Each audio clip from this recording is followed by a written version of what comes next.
setup than, normal, farther away from the router than my normal setup is. So if we disconnect or anything, it'll be a normal Vomitorium. Yeah, this could be exciting. Yeah.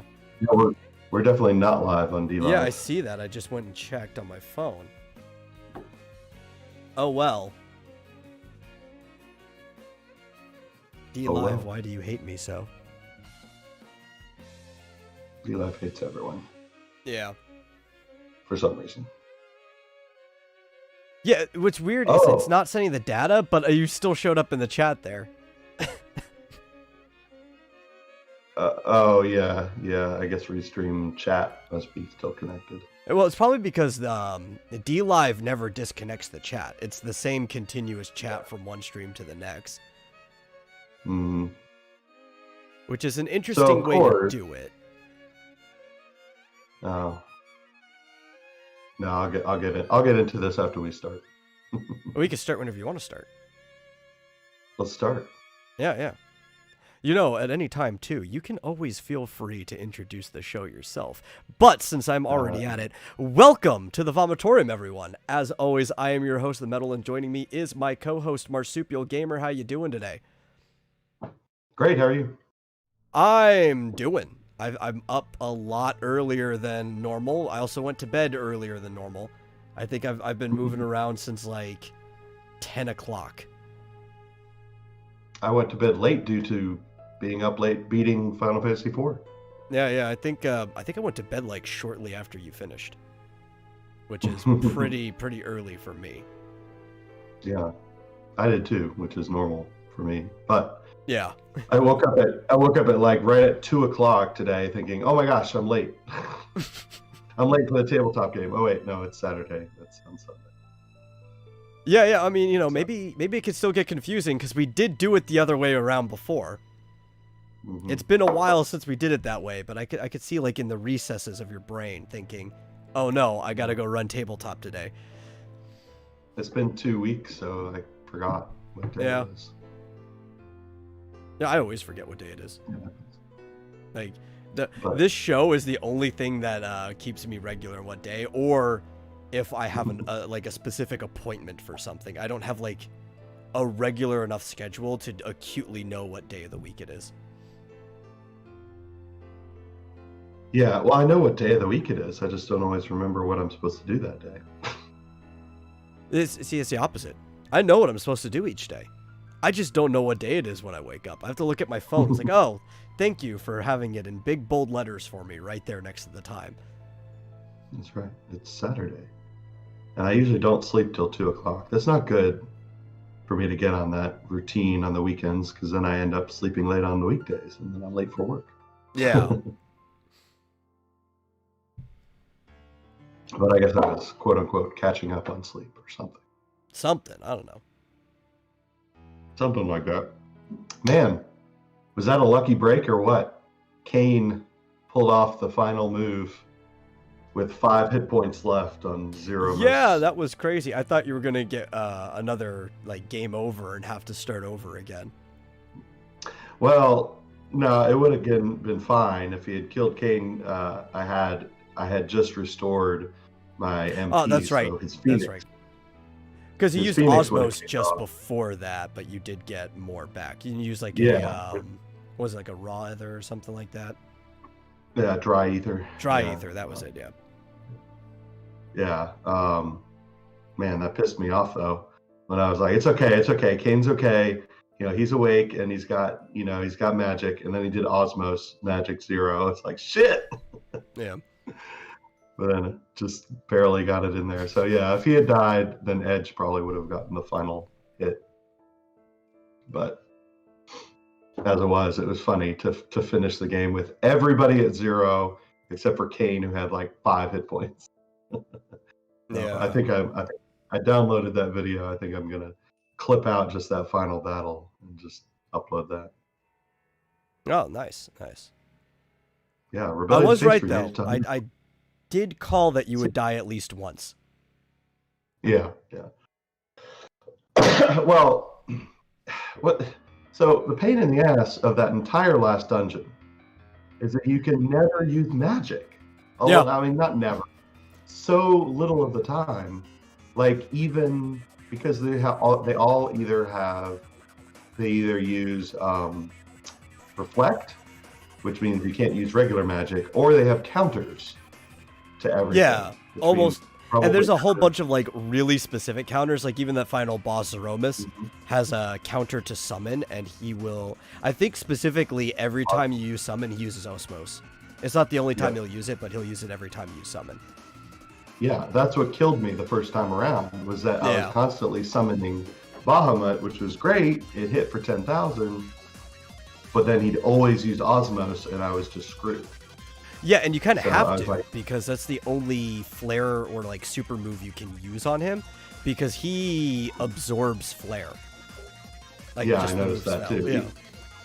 Even in the last battle, I cast flare on him because I was like, okay, I can't use Bahamut. Yeah. Or Bahamut or whatever, so I'm going to try flare, and it healed him. It's like, shit. The hell?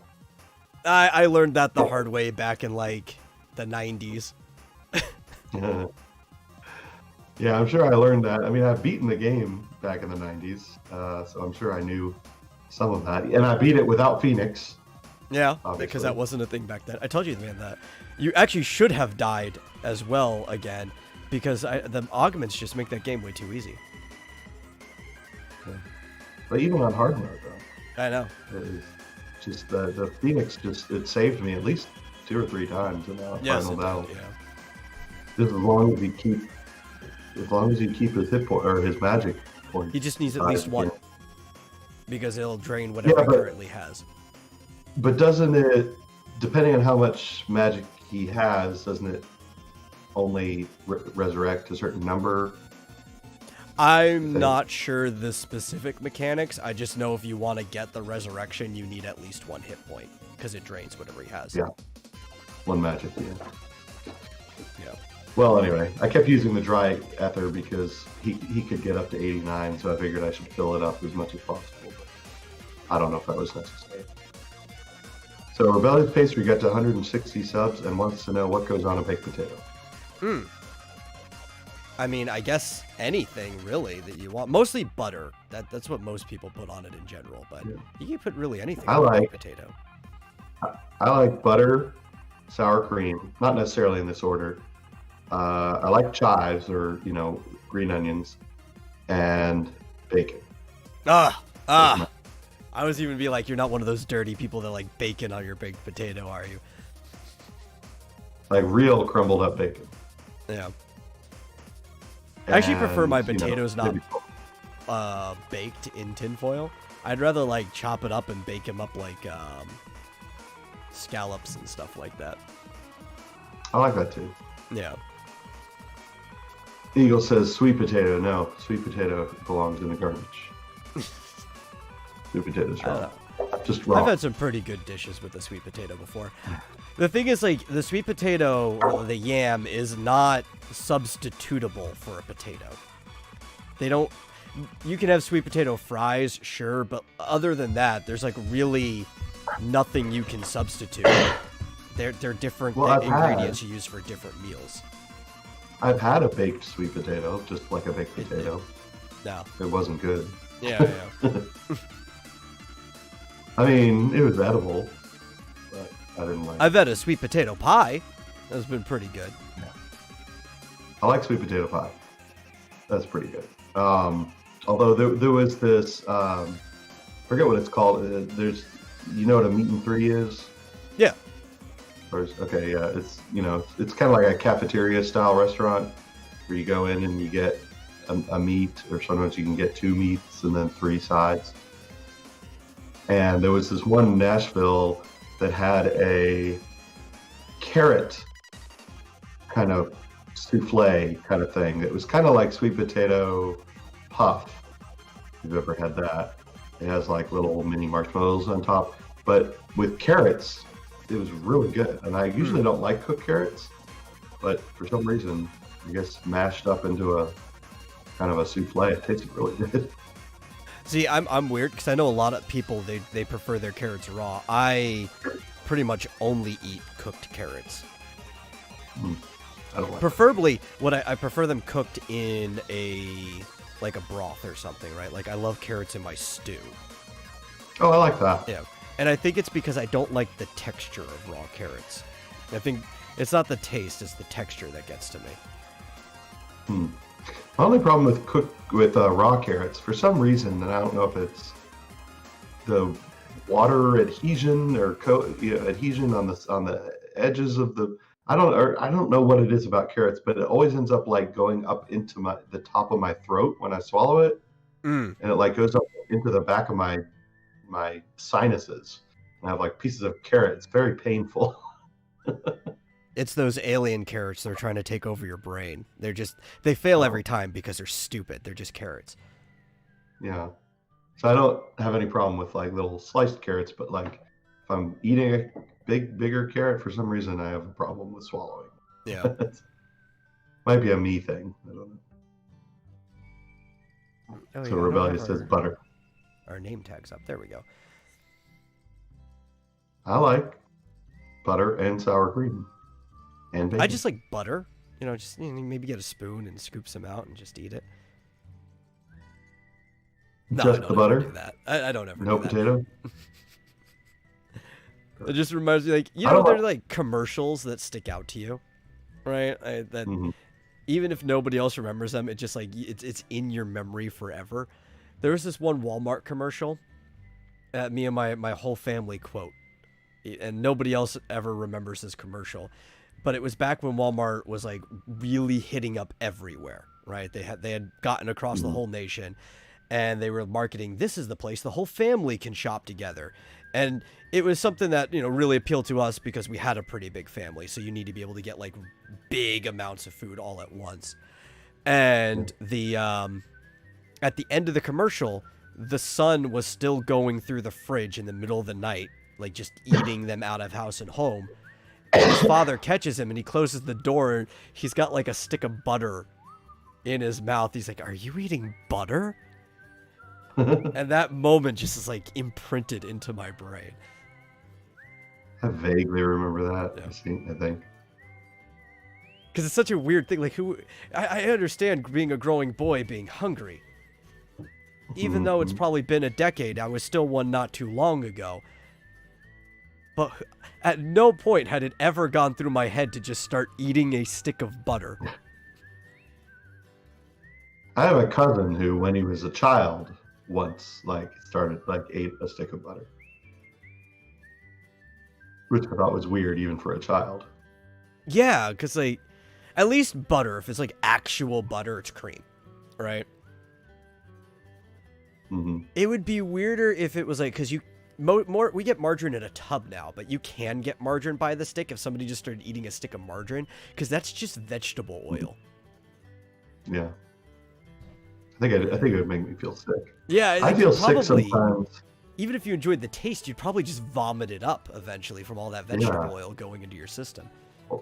Well, even butter. I feel sick sometimes if I have like really buttery popcorn and I eat like too much of it.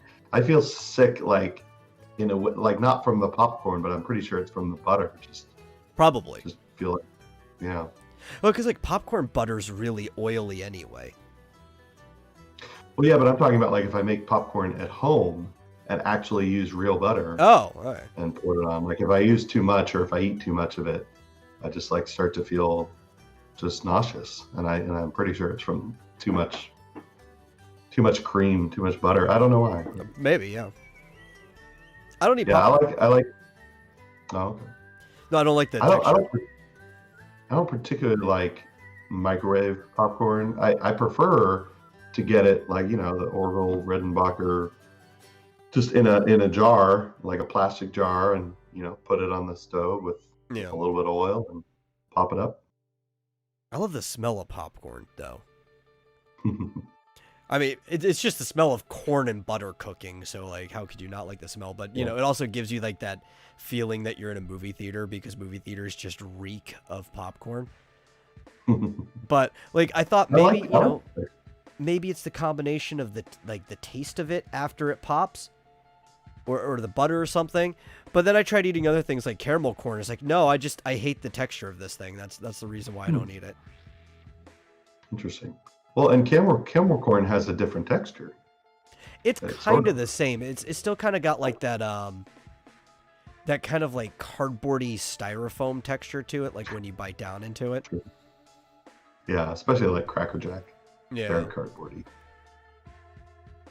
Interesting. But I'll eat a baked potato with just butter. I mean, if that's the only option, I enjoy that. Especially, I use a lot of salt, especially on the outside. Like, I like to eat the skin of a baked potato, but especially if it's like salty. Me and my dad were really stupid once, and you know, being like a very heavily Irish household, we've done a lot of dumb things with potatoes. And we thought it'd be a smart idea. We got a deep fryer now. Let's see what happens when you deep fry a whole potato. And, you know, the thing was, the outside was great biting into it. The inside was fucking raw.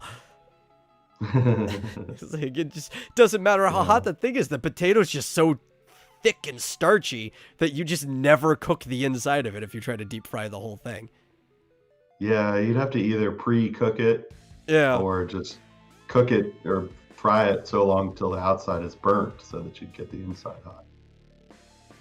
Yeah, but even if you burn the outside, the problem is it'll start to create like a protective coat around it that the inside will be kind of hot, but it'll never be cooked. Yeah. Yeah, you really have to slice it up like, you know, basically into chips or fries. Oh, which I love doing. That's the best, but there's like, this thing says it can fry anything. Let's see if it can fry a whole potato. Nope. Everybody, please make raw potato story time. I've eaten a raw potato before. I didn't enjoy it, but I ate it. I'm always amazed that like frying turkeys at Thanksgiving actually works, because turkeys are pretty thick too, but I guess you just gotta make sure the oil gets on the inside as well. Well, it's also the type of material a turkey's made out of, right? It's fleshy. Yeah. And a lot of the inside of flesh is very gelatinous. It carries heat very well.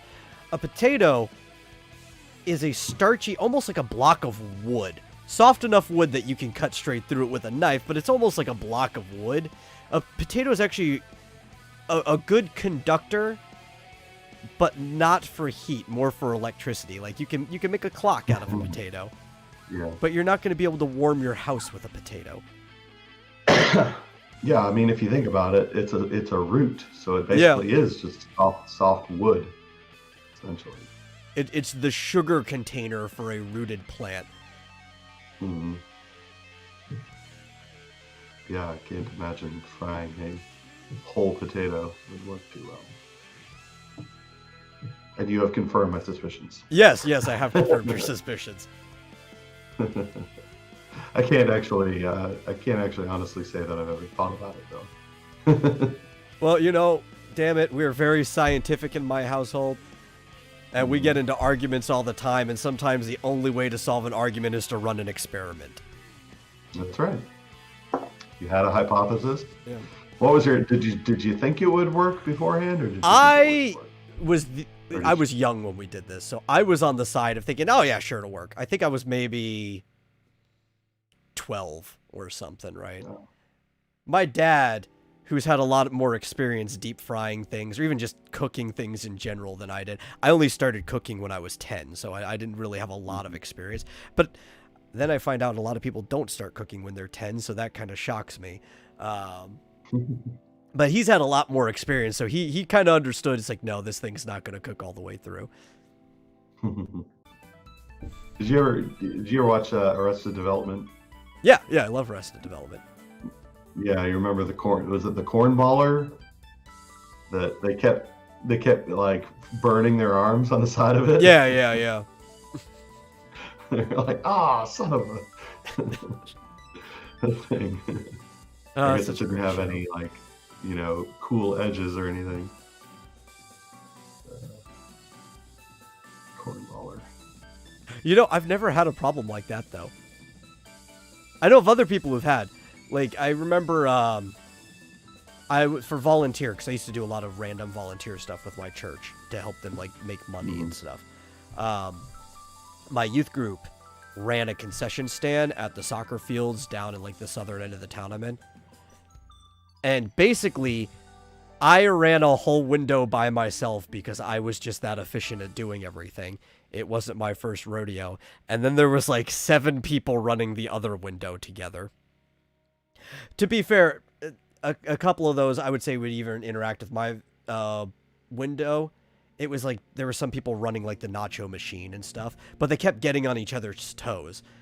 And if I needed a drink or whatever, I would just go and grab it myself. I was basically juggling things while people were ordering them.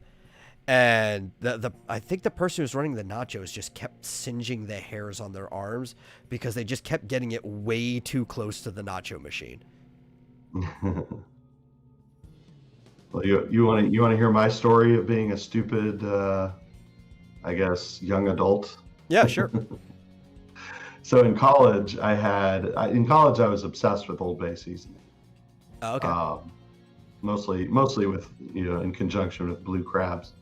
But I think one time I got a box that had a recipe for fried chicken with Old Bay. And I tried it, and it was awesome. It was great. I love making fried chicken with Old Bay. So one time, this is when I was a junior in college. So I probably would have been 20, I think, 20 years old. I invited my girlfriend at the time to come over, and I was going to make her fried chicken. So, of course, you start with a gigantic, the bigger the better, so that there's, less chance of splurting. Pot of oil, and you heat it up, and you got to heat it up before you put, if you're going to make fried chicken, you got to make sure the oil is hot before you put the chicken in, because otherwise the chicken's going to get soaked with oil. Yeah. If you put the chicken in when it's hot, the outward pressure of the heat or of the steam actually prevents the oil from getting into the chicken. That's the way to fry it. So I put it on the stove, turned on the heat, and then I went, while it was heating up, to go prepare the chicken. Now, when you're preparing fried chicken, it's a process.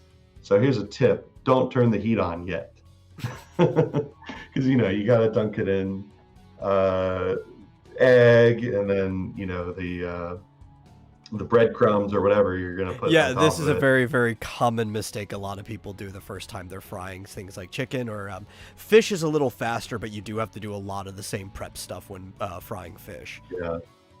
Yeah, and if you've got a lot of pieces, like in a college dorm room, you have a very small kitchen. We had a very small kitchen, and so you can basically only do like one piece at a time with egg, and then the breadcrumbs, and then you put it to the side. Sometimes you can put it back in the egg anyway.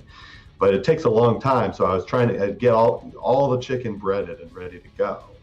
So by that time, and I believe my girlfriend had arrived by that time. I don't remember if I started preparing before she got there. By that time, the oil had started burning, basically, and smoking, because, if you get it too hot and you haven't started cooking, it will actually burn. So turn off the heat. I'm like, shit, I got to start over. Luckily, we had more oil. Got to start over. What am I going to do with this hot oil? Oh, I have a great idea.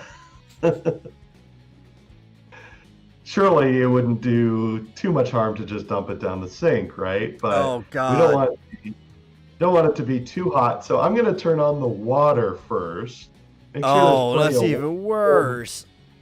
Cold water in the sink before I dump this so hot it actually burned cooking oil into freezing cold water.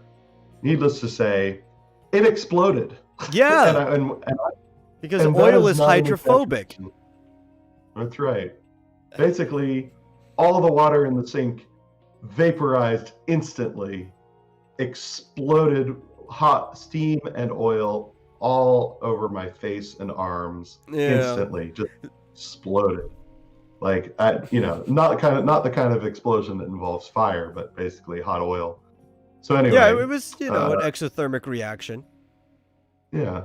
So I had a nice little trip to the emergency room that evening with my girlfriend instead of a lovely fried chicken dinner. So yes, luckily no permanent damage. I basically And I'd gotten burns before, so I knew basically. I don't remember. I think I threw it. Luckily, we had a big sink, so I think I threw it through the pan into the sink as soon as it exploded. So I don't know what happened to it after that, but I ran to the bathroom and just started, pouring cold water on my face and my arms. So basically, only got like first-degree burns, thankfully, but did go to the emergency. I thought this was bad enough when you were saying you were going to pour it down the sink in the first place, because I'm like, oh God, that's going to be so bad for his grease trap. But then when you mentioned the water, I knew it was going into a completely different and possibly more horrible direction. It was. Yes, horrified everyone. Couldn't. Luckily, I was like the only one in the kitchen, so it didn't hurt anybody else, thankfully. But yeah, it was interesting because I just had like spot. It wasn't like my face melted or anything. It was just like little spots of burns, on my arms and my face. I think because I just reacted, like as soon as it blew up, I just like wham and just ran off to the bathroom. See, this makes me really glad that my dad felt it was necessary to teach me certain things at a young age. Like the first time before I ever started working with oil, he sat me down while he was frying something. He was like, listen, if at any point you have a grease fire, do not put water on it because grease explodes. Just take a lid from a pan and put it down and suffocate the fire. I'm like, thank you. I'm glad I know that now, so I don't end up having to like have fire and grease bouncing off of me because I decided to throw cold water right on top of a grease fire. Yeah, I mean, luckily, I knew enough that as soon as I smelled that the oil was starting to burn, I just turned off the flame, so it didn't catch fire, it didn't burst into flame. So there was no fire involved, thankfully. Yeah, it was just hot oil. So did not set my dorm on fire, thankfully. But the kitchen was very greasy for the next few weeks. I'm sure. I mean, it's hard enough to get grease out of anything as it is. You probably would have needed to get like excess amounts of vinegar if you wanted to get rid of all of that stuff. Yeah. I hadn't thought about that. And later on, that same girlfriend married me, so I guess I must have done something. At least for long enough. Yeah. I think it must have been a Florence Nightingale syndrome or something, because she and our RA were the ones that took me to the ER. So anyway, all turned out okay. That's good to hear. I don't remember if I ever actually cooked that chicken for her or not. Well, I hope it would be another chicken. Well, the chicken itself never made it into the oil, so I don't know. I don't see. Chicken is such a dirty food, I guess is the way to say it. It attracts bacteria and disease so readily that I'm cautious about thawing chicken out, leaving it out in the open air, and then putting it back in for storage. Yeah. Like you could do it, but it's like you kind of just want to get it cooked right away and then get a new chicken if you need something else. I imagine my roommates probably threw it away after I left for the hospital. I don't remember. It was a long time ago. So don't mix oil and water, especially with hot oil. Yeah. I think hopefully most people know this, but then again, I've been on the internet for so long that I'm sure there are a lot of people that needed to hear that. Because you'd be surprised what lessons people don't learn when you've been on the internet for any extended period of time. Especially since the Darwin Awards used to be a thing. See, and I used to like to like if I cooked like an omelet or something, I like to take the hot plate for really no other reason, just my own amusement, but to just like take dish soap and put it on there while it's still hot and watch it bubble up and then sizzle, and then put it on, because that's a hot but empty pan. Yeah. And then put water on it, and the water would boil and steam up and everything, but then it would cool off really. doesn't work with a pot full of hot oil. No, it doesn't. Unfortunately, for me. Yeah, and water into oil isn't necessarily the worst thing, depending on how heavy the oil it is. You just want to kind of make sure that you sort of match temperatures as well, because if you put like drastically different temperature water and oil together, then you're going to get a very, very explosive reaction. Yeah, especially when the oil is like probably, I don't know how hot it was, probably 400 or 500 degrees. Yeah. Something like that. Which is going to be hotter than your sink can even get the water running to. That's right. Yeah. Hotter than water can be at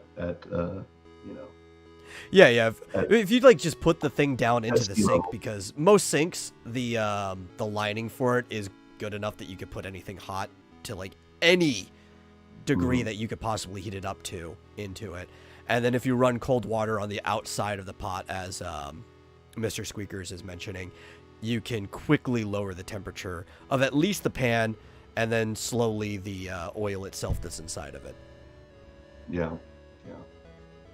I probably needed to just say, okay, this oil's ruined. I'm going to put it to the side for like an hour to cool off before I do something. Or you could be a jerk, like most college students are, take that oil and just dump it into the grass outside and kill a patch of grass. Yeah, I could have, but I was in like a high rise, the storm, so I would have had to carry it in an elevator. For like or you could have been floors. like, good luck anyone beneath me, and just toss it out the window.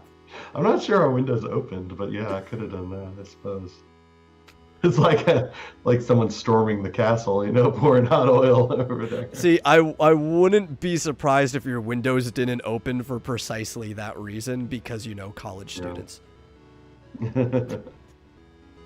Yeah, I think that would have been it. Well, unless there were like just bushes or something directly below me, in which case I wouldn't care about killing the bushes. But if there's like a sidewalk, I don't think I would do that. Just well, I mean, even with the bushes, that's still dangerous. That oil's going to get all over the place as it falls. It's not going to go straight down, wind resistant stuff. No. Some of that oil's probably going to end up on like the windows nearby and stuff.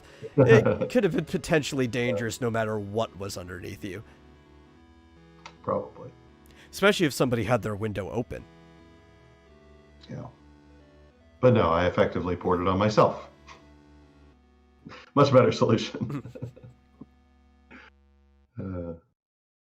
Pouring boiling oil on their scalp, yeah. Tar just like feather. the beginning of The Grudge. Yeah. Or The Grudge 2. Also the Addams Family. When the carolers come by and they dump the vat on top of them from above. Oh yeah.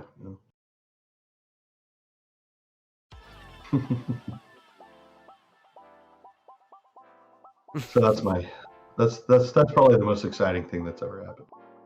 Oh, the most exciting thing that's ever happened, says the guy who's always talking about getting shot in the leg. Oh, that was okay. Second most exciting. I forgot about that one. How could you forget? Interestingly, you bring it up all the time. That also happened in close proximity to a different girlfriend many years later. You have really bad luck with your health and women. Yeah, I guess so.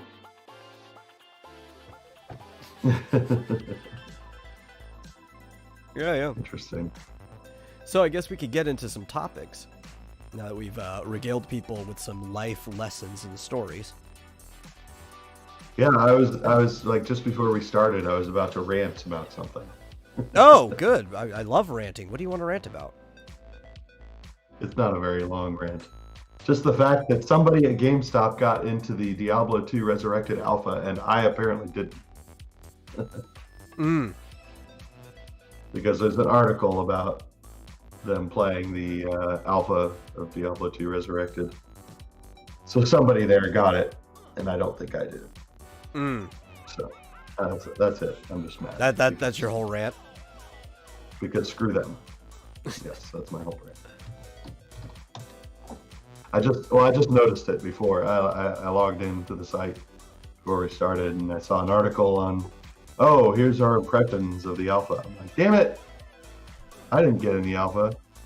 Yeah, I mean, I would check my spam mail because I used to get invited for alphas and stuff all the time, but I highly doubt that one because I have never in my life been invited for anything by Blizzard. It's probably because I shit talk them a lot. You think that affects it? No, they probably don't hear anything I say about it. It's just so I don't know. I'm not on good terms with Blizzard. Like a jilted lover. Yeah, probably. I mean, I used to love a lot of Blizzard stuff. I do want to play the new version of Diablo 2, but in general, yes, my relationship with Blizzard is like a jilted lover.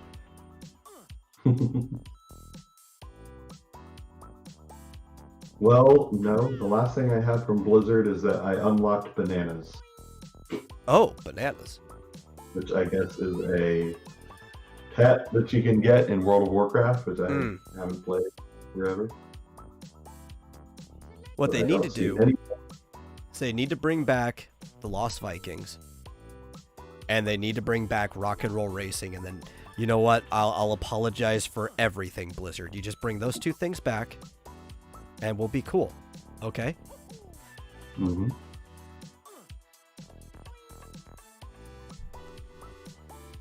Am I logged in? So confusing. Logged into what? Logged into my Blizzard account. Oh, I'm probably not. I am, and I don't see anything about Diablo 2. Darn it. That's one of my favorite Blizzard games, too. I love Diablo 2. Yeah, I mean, Diablo 2 is really good. It's definitely my favorite Diablo. Yeah. So I don't hate 3, but by comparison, like, from 1 to 2, massive improvement. 2 to 3, it's like, 2's just better. Why would you go in this direction? Mm-hmm. Yeah, like 3 has some aspects clearly better because, I mean, it came out years and years later. Yeah, like visually it's better. Certain things about the controls are better. Certain customizable features are better, but in general, just the whole system of 2 was better. The overall quest was better, like the story and what you were doing. Just more than not, 2's a better game.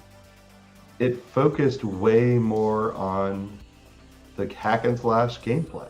Yeah. Like, I found myself spending way too much time in Diablo 3, like crafting, which I hate, and like talking to people and watching a storyline thing, and I'm like, can I get back to just killing weird demons and things? Like, I hate crafting too. Yeah. My brother was trying to sell me on Final Fantasy 14 because of the crafting. It was like, how many years have you known me, and how much do I fucking hate crafting? Anytime I play an MMO, instead of crafting stuff myself, I just go to see if there's a personal marketplace where I can grind up the money and then buy that thing from somebody else who's crafted it. Mm-hmm. I don't even care if I'm getting a bad deal on it. It saves me the trouble of crafting. That's just good enough for me. Yeah, I mean, I thought in Diablo 2 they had a really good, the extent of the crafting was basically putting gems in sockets. That was about it, as far as what you could change about an existing thing. I wish that putting gems, I wish that gems weren't like a permanent thing, like you could get the gems back out. Yeah. Of the socket. But I kind of understand. It's kind of like, you got to make a decision, do it or don't. But then you wish it was more like a materia system. Yeah, exactly. And they were very stingy, unless you were constantly playing and playing at higher and higher and higher difficulties, which a lot of people do and like, and that's fine. But like a somewhat more casual player like me, very stingy with the gems, and you had to put them in the cube and upgrade them to higher level gems and stuff. But you know, it worked for me. It was mostly, I mean, I was able to get through the whole game, including the expansion. So obviously, they gave me enough good gear to get through it. It was fun. Yeah, I feel like crafting in a game has to be included as basically a purely optional facet. Like, a lot of people like it, so I understand why you would put it into the game, because it attracts people who are interested in crafting. But if it becomes too core of a feature to a game where it previously wasn't in the franchise, what you're going to do is you're going to drive away a huge, like, bulk of your audience that has no interest in crafting whatsoever. Because the people who are attracted to a game are usually attracted to that franchise for the thing that the franchise does, or else they would just go and play another game. You don't want to change things too drastically. Always add more features too, experiment, but the core of what attracted the people to the game needs to stay the same. Yeah. Yeah, and I guess in Diablo 3, the crafting isn't really necessary. I mean, you can pretty much buy whatever you need as you level up. You get access to more and better equipment. But they made the equipment way too complicated. Like, there were just so many different things, and it was just like, it used to be so simple. There was just like one piece of equipment for every body part. No. Here is the problem. It wasn't even that there was too much. There was too much, and the vast majority of it was crap. But you couldn't tell it was crap until after you already wasted your time getting it. That was the problem with that system. There was too much crap. There was no way of outright telling it was going to be crap. And then you just have like subpar, like, entire spec'd out gear sets. And now that you like put all this time into making crap, you have to go and make potentially more crap because you need a better gear set than what you have. Yeah. And here's the other thing. the story in Diablo 2, it's very linear and very simplistic. Every chapter has like 6 main goals. And once you get those 6 main goals done, you move on to the next chapter, and it was very straightforward. Like, yeah, and it was good and easy to follow. Yeah, and I could almost see it in my head because you were constantly heading east, right? That's what you kept hearing in the storyline, constantly heading east. So I kind of could imagine the map in my head because it was very simple, just constantly moving east. And then you get to a town or something. Oh, there's a town here, and then you kind of, you know, there's a whole desert area, and then you keep moving that way and go to the next area. They're very very well themed chapters. You know, there was the desert chapter, there was sort of the jungle chapter. And in Diablo 3, it just seems very samey and very confusing. Like, I didn't know where to go or what I was really heading towards. I don't know. It was almost too open world for a Diablo game. Yeah. It just, I couldn't picture like what my goal was or where I was headed or what I was doing. Well, it's kind of like going from Final Fantasy VI to Final Fantasy VII. Because 6 is a big world, but they're constantly always telling you up until the very end where like half of what you do is optional, but they still give you clues where you should be going anyway. But throughout 6, they're constantly telling you where you're going next.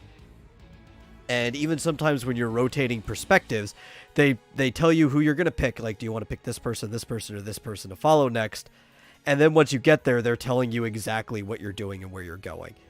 As opposed to 7, where once you hit 7... after Midgard, you have absolutely no clue where the fuck you're supposed to go. You're just supposed to kind of like wander around until you find out. Yeah. Kind of like the tabletop role-playing game. Yeah. Well, you know, there's actually plenty of people that could tell you what you should be doing, including a couple of the people that you guys talk to, but at no point until like a few, I don't know what, 9 sessions ago, did anybody think it'd be a good idea to ask the king's advisor where they should go? Yeah. So well, like, that's the thing, like with a tabletop game versus a video game, though, right? A video game, because there are a lot more constrictive parameters to how a game can operate, it's not as flexible as, say, like improv comedy or something like that. The game is kind of responsible for telling you a certain amount of information, as opposed to, I mean, you still need to know a certain amount of information in a tabletop game. You kind of want the characters to have the freedom to come to that information on their own, if possible. Mm-hmm. Because roleplay is a big aspect. We call certain things RPGs, like Diablo is very much an RPG. But it's really hard to have the role-playing aspect of an RPG in a video game. I mean, in an MMO, it's actually kind of easy because you can group up with a party of people and roleplay. But in a video game, the role kind of plays itself out for you. You're just getting from point A to point B and accomplishing challenges so that role can continue to play. Mm-hmm. Yeah, I don't know why, like in a video game, like especially in a Final Fantasy game, I feel compelled to talk to absolutely everyone in a town. Even if I'm fairly certain that at least 90% of them aren't going to give me any particularly useful information. Well, it's because of that 10% that will. You're right. For some reason, I haven't been thinking in that way with the tabletop game when it comes to a town. I see a whole bunch of people and I'm like, oh, okay. Well, so like I even told you guys, any of like the no-name people in the main city are just representative of the people walking around. There's nothing like really specific about them. But there's also plenty of named people that I left in the cities too, which have like specific personalities and information that they have and stuff like that. Mm-hmm. Yeah. But like even in a video game, say Final Fantasy, the reason why you're so compelled to talk to everybody is because of the idea that it came from a tabletop experience, right? It's very like D&D based. So you talk to everybody to possibly get information, and maybe some of them might give you an item or something too. And that's where that mentality comes from. But I guess when you put enough distance away from it too, people forget that mentality came from tabletop gaming and think about it only in the perspective of video games. I think because video games, it does so much for you. Like, okay, I'm going to talk to this person. What does that involve? Clicking them. Hitting A. There, I'm talking to them. They need to tell me something. I don't even know what I'm asking or what I'm saying to them. It's almost irrelevant. A fixed response. Right. Whereas in the tabletop game, it's like, I'm going to go talk to this person. Okay, what are you going to say to them? Oh, well, see, we've gotten way more complicated. Yeah. than a video game. Like, what do you mean? What am I going to say to them? I'm gonna click A next to them. To be real though, video games would be way more interesting if there was like this sophisticated level of maybe synthetic intelligence that could make you have to ask them like things, like actually interact with whatever the NPC is. Where you'd have to actually type something in or say something to get any kind of response. Yeah. Almost like a MUDs. Yeah. Or Dungeon AI is a good example of that because it will change depending on what you put in. Like it's constantly writing the next part of whatever you're doing as you do it. Or like in Ultima, except in there, all you can, everyone you talk to, you have to start with, well, you don't have to, but generally you start with name and job. Yeah. And that it goes from there. Well, that's one of the things I really like about Final Fantasy II that I wish they had brought back, like one of the good parts of it, and that was the whole password system, the whole code where you're picking up all the words for everything, because then you could present somebody with that specific word and they would say something different to you or whatever. It was almost like you were actually asking them a particular question. Yeah, the only downside to that was that you had your list got so long that near the end of the game, you had to go through the whole list to get. I mean, unless you already knew what to ask them, you didn't know which word to say to them to get them to tell you the thing that you need. Yeah, to make it work better is you just need to have more clues, like more context clues from the individual or from people around them. Yeah. Or some sort of paring down of the words as they became, less relevant or more relevant in certain areas or something. Like, man, 12 would be great if it had a passcode system. I wouldn't even want them to pare it down. Because the world is just so open and crazy that I would just want them to have like a list of 200 words that you picked up by the end of the game. You'd have to just figure out which one to say to people. Yeah, that would be pretty much like just walking up to someone and just saying, okay, you need to talk to them in a certain way, say something. Yeah, and you know what? In an RPG, you actually can do something like that because it is less about, because you aren't your character, right? The words you say out of your mouth, unless you say that you're like in character, don't matter. It's more of what you say your character is going to do, right? And that's why dice rolls involved, because it's like a lot of people in D&D get punished because a lot of people who play D&D are very low charisma people, right? That's the type of person it attracts. And charisma is one of the hardest things to fake, just like intelligence is. And so these two stats are very weighted that a lot of like DMs punish characters who can't role play that aspect out. It's like, but the player doesn't have to be intelligent or charismatic. The character is. And that's why we let dice rolls make up for a lot of that. Or in certain cases, if they have a skill and they should be able to do something easily, it's like, well, you're at a pub, everybody's having a good time, you're a heavily charismatic person, I'm not even going to make you roll for it. You don't have to specifically say what you're going to do, or like say what the person says, just tell me what he's doing. Mm-hmm. And a good DM will let you do that, right? They're not going to hold you down to the specific words that come in your mouth. So, like, one thing you could do in the very same way as the passcode system is, say there's a Crimson Alliance in the world. It's like, oh, I want to bring up the Crimson Alliance to this person, and see what the interaction is with them. And it can be as basic as that, and then, the DM will start up something, conversation with you, and will start to direct the conversation based on a key phrase like that or the subject matter and everything. I think one of the problems is people think too hard when it comes to the role-playing aspect. Because, you want to get in character and play your character, but it's supposed to be like a very loosey-goosey kind of fun environment. And it's more about just like narrowing down to what do I want to get out of this person, right?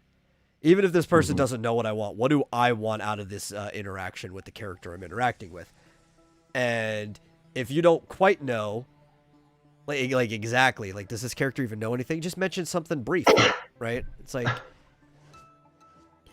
in ours, for example, the crystals are important, or the blight. Flit was pretty good about that. He asked Geen about the blight, since he noticed that Geen was infected. And so he didn't really have a direction of the conversation. Like, I just want to ask about what she knows about the blight and stuff, Yeah.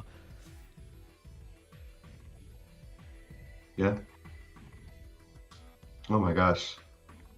Somebody got a huge Fierce Deity Link tattoo on their arm. Oh, nice. That is gorgeous. Yeah. I really like the Fierce Deity's kind of like infinity sword, like his Mobius strip sword. Mm-hmm. But I hate the model in-game. Even though it looks even more like a Mobius strip. I prefer the drawn version that has like that huge jut coming out of it, which makes it kind of look more like a treble clef in a way. But I really like the way it looks because it's got like the size of a Buster Sword, but it's hollowed, right? It wouldn't have the weight of a Buster Sword. It's almost like a blade bent around and using the curves in the corner to restructure itself. It'd be a lot easier to swing around than, say, Cloud Sword, because I feel like it would be roughly a Lighter? fifth to a sixth of the weight. Yeah. I like it in Hyrule Warriors. They did a good job, especially the transformation. You know, because the young Link has like all these masks, and there's several actually different transformations he can do in the game. But when he transforms into Fierce Deity Link, he just takes the mask, pops it on, and just goes, and it's just like suddenly. Well, he is becoming a literal god when he puts that mask on. Yeah. Fierce Deity. Yeah. Exactly. But there's no. What's funny is that's actually a that, really bad translation.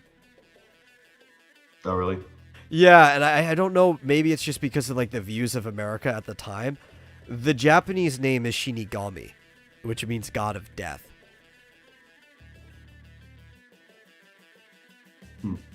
Yeah, which is a lot more fitting when you look at like the circumstance of everything going on in that game and when you get that mask and use it. Well, where did he come from? There's not a lot of lore about that character. Mm-hmm. Yeah. Well, I guess, yeah, being in Termina, I mean, he's specific to Termina, right? Maybe. As far as we understand, it probably has the same gods. Yeah. You need to do a return to Termina. Yeah. Like a return to Oz. 2 needs to take place. Yeah. Breath of the Wild 2 needs to take place in Termina. Probably not. There was something else I was gonna completely I derailed my own train of thought with that, but at any rate. Yeah. Yeah. I also really like the facial pattern of the Fierce Deity because it's got like that that Japanese Oni look to it. Kind of reminds me of Sesshomaru from Inuyasha. Yeah. He kind of looks like Link, but I guess Link kind of looks like any sort of Hylian. Yeah. Well, and it's also all the people he transforms into look more like him when he does it, right? Like, you don't know what the Deku Scrub was supposed to look like beforehand, though you are kind of certain that it's supposed to be the son of the butler, because he talks about the son that he lost, and it's he goes and sees the same tree that was in that beginning sequence later on. And then you know the other two because you kind of meet them either as a ghost or as they're dying. And you look less like them and more like a Link version of them with Link's hair, and he has the hat on and stuff like that. Yeah, so I mean, I guess what you're looking at really is Fierce Deity Link specifically. Yeah, which is the name of it too, right? It's Fierce Deity incarnating as this god. We actually don't know what that deity actually looks like. Yeah. You just know general things about him, like the face paint and the outfit. Yeah. Although even the outfit, because Link always has that long hat. You know, even when he's a Deku Scrub or Fierce Deity Link, we don't. You could probably guess that the armor is probably the deity's armor, because he does actually have like a breastplate on and stuff like that, with like a sun and a moon on it. Yeah, I'm looking at this tattoo in the chat. If anyone else wants to take a look, it was pretty cool. A lot of people have theorized, which again, you know, the hypothesis of fans is worth the amount of shit. But a lot of people have made their hypothesis that if Hylia is the goddess of light and time collectively, that whatever that is supposed to be the counterpart. Yeah. So hence the god of death or whatever. Yeah. Which, if that's the case too, he could actually end up looking a lot like Link. Mm-hmm. So anyway, I'm excited about the potential of having the relative simplicity and straightforwardness of Diablo 2 with, you know, updated graphics and hopefully some better controls and stuff. Yeah, because we know 4 is going to be hell, pun intended. Yeah, because I have 2 installed right now, and I've played it recently, and it's like, it doesn't hold up that great. It's a little bit dated. It's still enjoyable, but it'll be cool if they don't change too much. An old man Link game.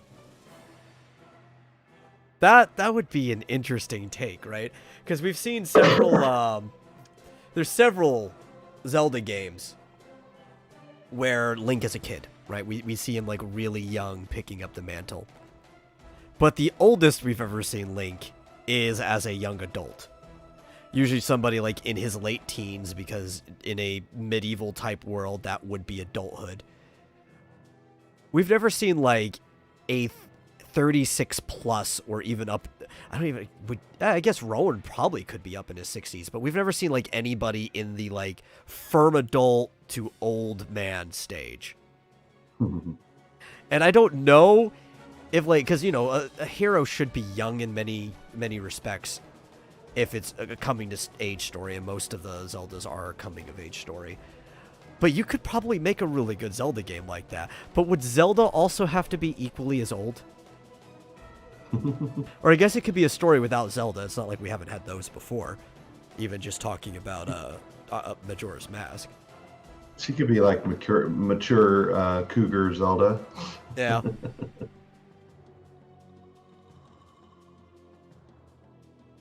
I don't know. I mean, we've seen very old Stalfos Link. Yeah. Not playable, but talk about old. So old he's dead. And rotting. I mean, technically we have seen a very old playable Link, but he wasn't physically old. He had been in stasis for like 100 years. Oh, yeah. Could be Link figuring out one last puzzle kind of game. Figuring out the pattern of his life. I mean, here's the thing. Link isn't Wolverine. Yeah. Though, So if you believe the the absolutely junk internet hypotheses of fans, that's what Majora's Mask is. It's the stages of grief. No, not that he's old, but he's figuring out the pattern of his life. Because there's the internet theory that he's dead already, and he's just going through the stages of grief. Which, of course, isn't true. No. Canonically, because obviously he grows up to become, and then dies to become the Stalfos from Twilight Princess. So, yeah. He couldn't be dead if he later grows up. Oh, his incarnation. So like an Avatar type thing where when he goes and does this final thing, he's actually linking back with all the previous links. Like an end of the timeline type thing. That'd be or if it was like converging the timelines. Like that would be a way to do it, like because getting the memory of the different links from the different timelines and converging them back together. They would never do something like that. That's way too complex for Nintendo. They barely believe that there even is a timeline. Yeah, there you go. There's an idea from Eagle 43. Just be trapped in the water temple for 50 years trying to figure out the puzzles. I assume the Ocarina of Time water temple. I never had a problem with the water temples. So there is a theory out there, a rumor that I've seen that Breath of the Wild 2 may involve time travel, and if it does, it may actually involve or either time travel or some sort of connection to the time from 10,000 years earlier when the divine beasts were being created. So there might be something along the lines of a merging timeline or something, or maybe not. Well, I mean, it wouldn't be the first time at all that time travel was canonically involved in Zelda. I mean, it's Not the most common mechanic, but it's not rare either. I mean, probably the most popular Zelda game before Breath of the Wild was based on using time travel as a mechanic. Yeah. And Well, even Skyward Sword had a whole dungeon that was based on it. Age of Calamity is all about time travel. Yeah. See, I still have a hard time considering that canon. I call it Deutero canon because it's clearly its own timeline. So it can be. Yeah. And I just don't even know how canon Nintendo is going to look at it in, say, like 5 years from now. Yeah, but I mean, even if it's almost irrelevant whether you call it canon or not, it's clearly a different timeline. Yeah. So. But I think Nintendo's probably going to sweep it under the rug. Yeah, yeah. I mean, that's fine. It can be canon. It just doesn't. It's a completely different timeline, so you can imagine anything is canon in that case. Well, if that case is, I'm going to imagine that King Harkinian is canon. Sure. Frankly, I wish they would just make the original Hyrule Warriors officially canon, because that's a cool game, and nothing in it, if it were canon, nothing in it would affect any other game. Yeah, but I think that's also the problem with that one specifically being canon, because that kind of breaks down the nature of the universe. Yeah, but I mean, it's basically a magical being manages to create gateways to all of the timelines, and bring people in temporarily who you could just say, well, when they go back to their respective timelines, their memory gets wiped and they don't know it. I don't know. I'm still upset that people tried to force them into this timeline thing in the first place. Because now you can see that they're actually thinking about it because they've been forced into this. But you can tell going back that they had never had any intention of this, like these timelines from the beginning. They've even rewritten the timeline like 3 times since they first published it. Yeah. Depending on what book you look at, I think there's a different timeline in Hyrule Historia than there is in Making of the Champion or something. Well, I have the original the Hyrule Historia, and it's obsolete. That's what I'm saying. After Hyrule Historia, they redid it. Yeah, it's like the only thing that's good about it is all of the what's it called? All like the pre-production stuff that they show in there. There's like a lot of like making of things, character art. It not as much that was in the dedicated character art book, but anything that had to do with the development of Zelda was thrown in there. Well, I mean, people try to make a timeline out of the Mario Brothers, Super Mario games, and I'm like, what?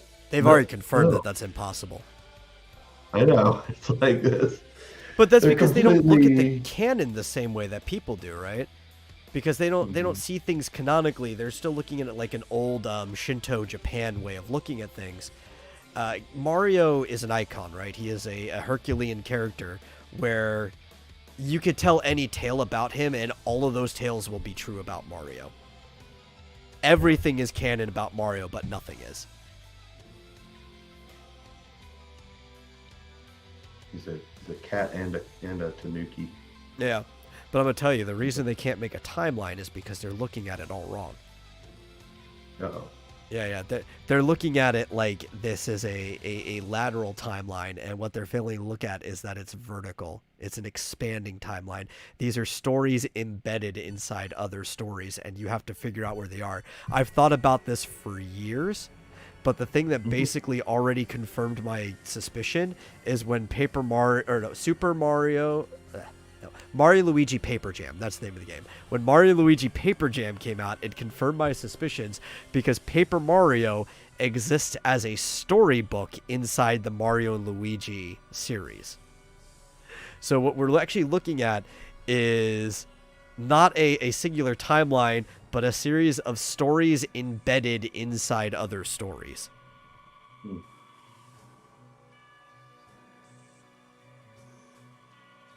Get on my level, internet.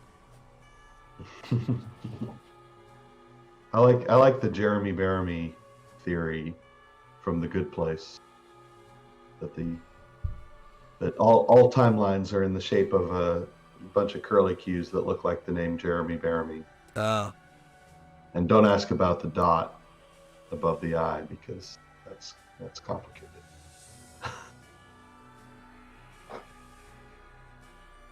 But anyway, if you haven't seen The Good Place, check it out. I've seen some of it. It was hard to keep my attention though. But most things are. Yeah. It's hard for me to watch any like TV show now. Yeah, it's quirky show. Aha! Here's an article that I definitely agree with on GameSpot that says Pac-Man works better as a battle royale than Super Mario Brothers. Oh, for sure. I definitely agree. But I had some ideas for some other battle royale or 99 type games. Well, we talked about Galaga. That would be a fun one. I was trying to upgrade it all the way to Touhou. Or Touhou. I don't know if you've ever played those games. They're complex.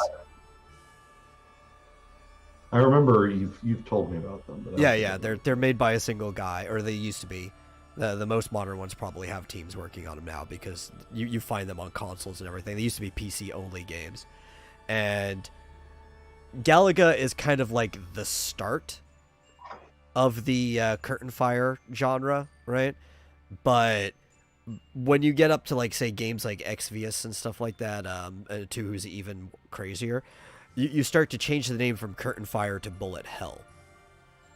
And that's the type of game that Touhou is.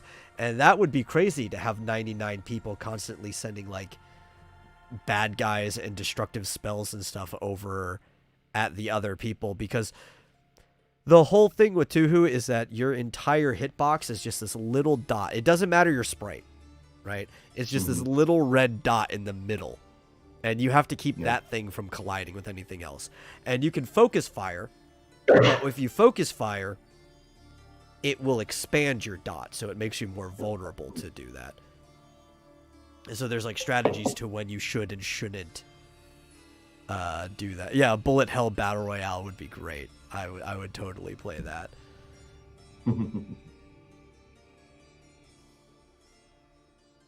I was also thinking of a rail shooter battle royale, like House of the Dead.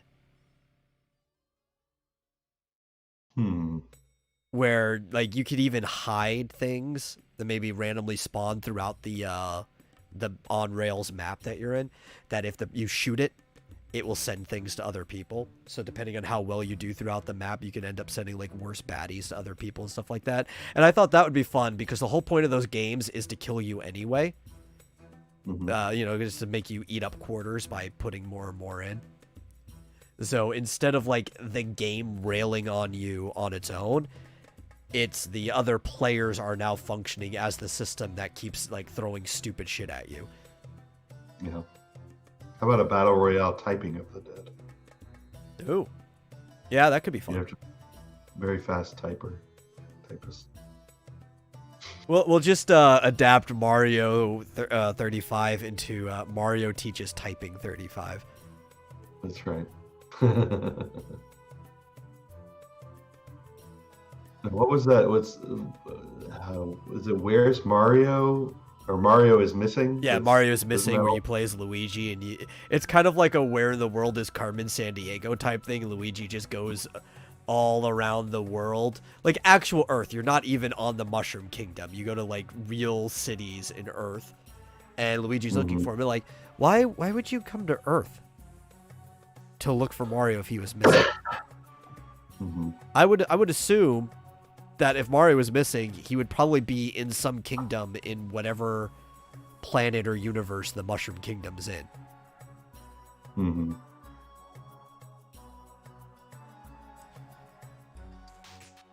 I'm just saying, Luigi's clearly not the bright one out of the two brothers. Indeed. Well, Mario's been missing since since March 31st. Yeah. Well, he's not missing. We know exactly where he is. 6 feet under the ground. Oh, that's right. Nintendo officially, canonically murdered him. Yeah, executed him right in public. Mm-hmm. What was funny is one of YouTubers I've been following for a long time. We've met him in person years ago. Smooth McGroove, right? He comes and goes. What he does a cappella covers of like video game songs. Mm-hmm. But because like the video game songs don't have any lyrics, it's covered. It's just like ba ba da da ba ba ba ba ba, and it does it great. Like he hits every note perfectly. He fell off the map for like another year because he does this occasionally, and he came back on Easter. Right, or it wasn't on Easter. It was like it was before that. He came back 3 days after they killed off Mario in like an Easter type event. So like he resurrected Mario from the grave doing a cover of the new Super Mario Brothers song. It was pretty good. Mm-hmm. I recommend everybody go and watch or listen to Smooth McGrew's stuff. He's a cool guy too. He deserves all the views. Cool.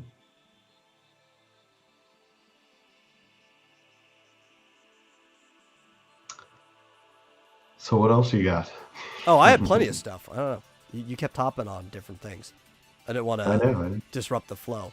So I don't see this thing. I don't see this the same way that the article does. The headline says Epic is losing an absurd amount of money on game exclusivity. Now, that is a really piss poor way of looking at what Epic is doing to say they're losing money. They're spending money. Spent money is not a loss. Owed money might be a loss, but spent money is not a loss. It's an investment. And so far, they have spent around $300 million to pay for exclusivity onto their system, even if it's only timed exclusivity, right? There's been a few PlayStation-only games that they've paid for to be able to pull them over onto the PC, and like maybe 6 months to a year later, some of them had ended up on Steam as well. And I'm sure a lot of them have probably made their money back too, because as we've gone over, most of the money that will ever be spent on a game is spent during the launch window of the game. So timed exclusivity is not a bad thing to spend money on. Now, you could argue maybe spending that much money on these games total is dumb because they've already had their launch window. But then you also have to think that the console and PC markets are also two different markets. You don't often get a lot of crossover between there. Right?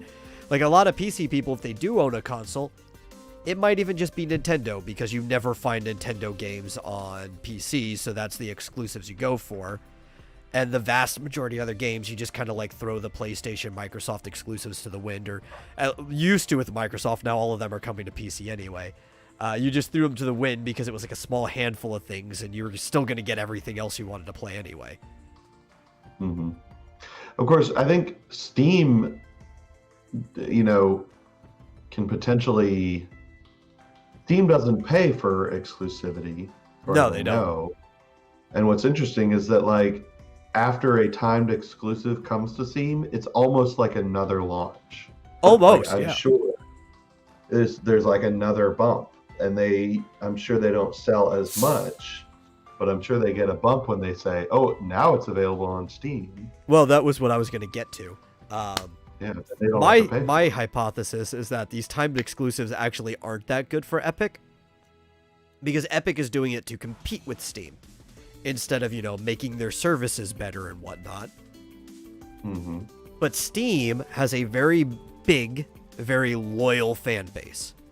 They don't give a shit about Epic, especially because, Epic services are piss poor. I mean, they basically put spyware on your computer and a bunch of other shit about their launcher. I don't want to deal with Epic at all, And they have like the worst DRM out of anything. Maybe best for some of the people working with them, but the worst for the consumer. And it's like I would rather wait for Steam. So I'm even part of that secondary launch window, right? Yeah, it was cooking Ryzen computers. Like, it's just a really, really bad launcher and system. Mm-hmm. And, like, back in the day when Steam was basically the only thing that you were using, right? Before that, it was CDs, but everything was disconnected, and you were lucky if something came.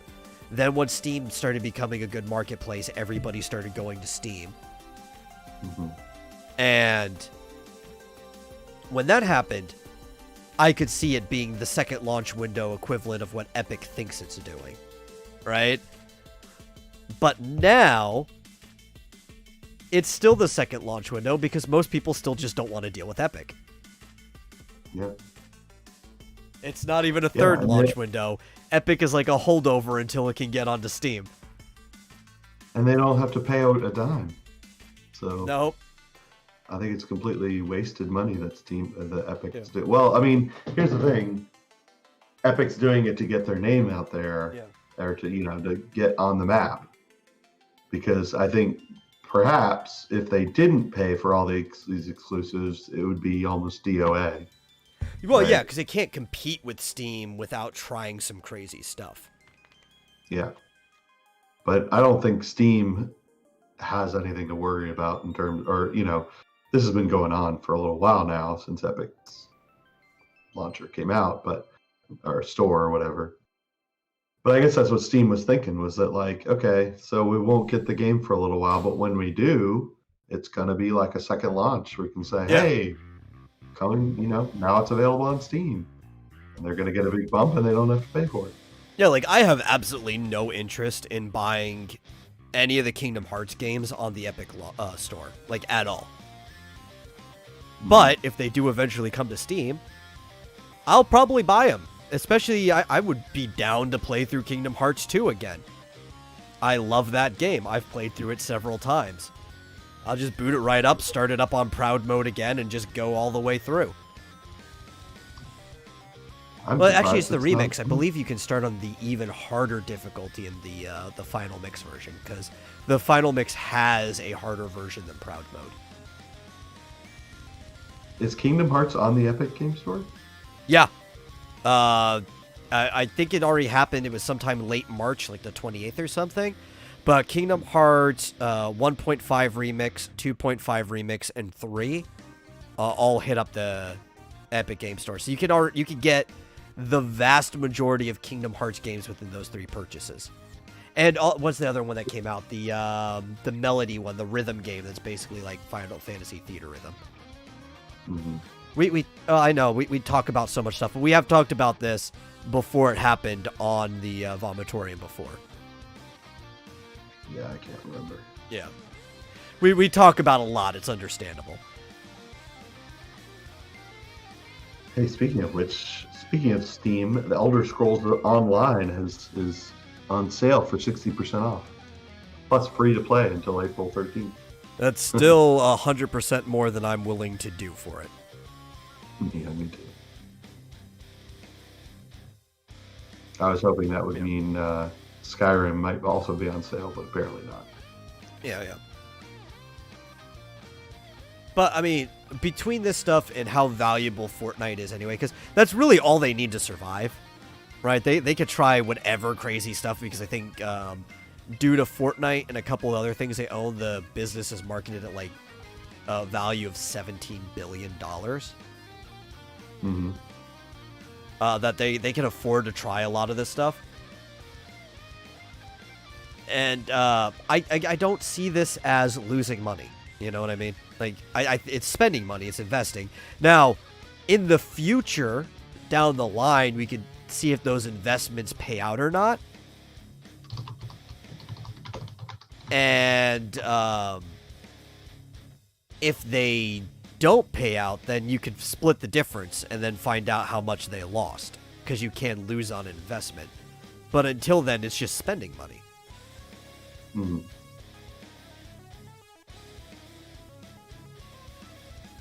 Yeah, I mean, if Epic was actually worried and saying, "Oh my gosh, we're losing a bunch of money," they could just stop paying for the time exclusives at any time. Yeah, just finish out whatever contract they already have and just stop picking up more. Yeah, and it'll be like instantly in the black, right? Yeah, because that's the only reason they're really losing money, because they're spending all that money on that. Yeah, and so it's also third party that's claiming they're losing money too, right? Like Apple said that Epic lost about 181 million on the Epic Game Store in 2019. Yeah. Right. And also between the minimum guarantees of these deals, they amounted to about 265 million. Adding together, that's where you get about the 300. But it's like, I feel like those are weighted words when they say that, because we still don't know about the investment, especially investment in games. And this is one of the things I hate about the industry, right? Because you definitely need to get your money back fast if you want to continue to make games. But certain things you're not going to see an investment until long term, right?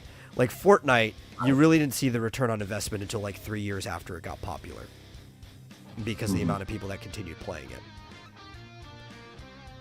So I don't know. These are like very weighted short term words that they're using. Talking about like this was the loss from 2019. But this was the an article. Yeah, it's an article.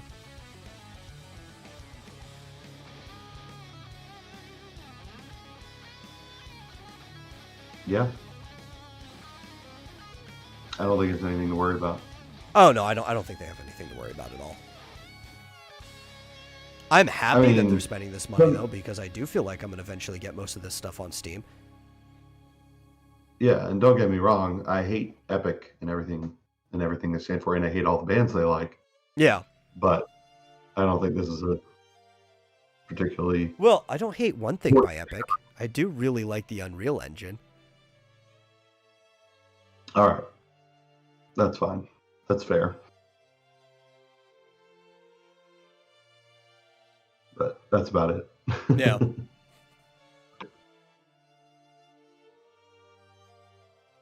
Actually, that makes me wonder too. Is the next Unreal Tournament, whenever they do another big update to Unreal Engine, is that going to be an Epic exclusive? Am I never going to play an Unreal Tournament ever again? Probably not. I have no idea. Because you used to be able, you could get the Unreal Tournament launcher back when Unreal Engine was, because I think Epic bought it, right? It was a smaller private thing at one point in time. You used to be able to get it straight off the Unreal site, and it would have like its own launcher and stuff. Yeah. But I'm sure now it's probably in the Epic store, and I just don't think I'm ever going to be able to play Unreal Tournament again. Oh well. Yeah. That's okay. Unreal Tournament 3 is the only one worth playing anyway.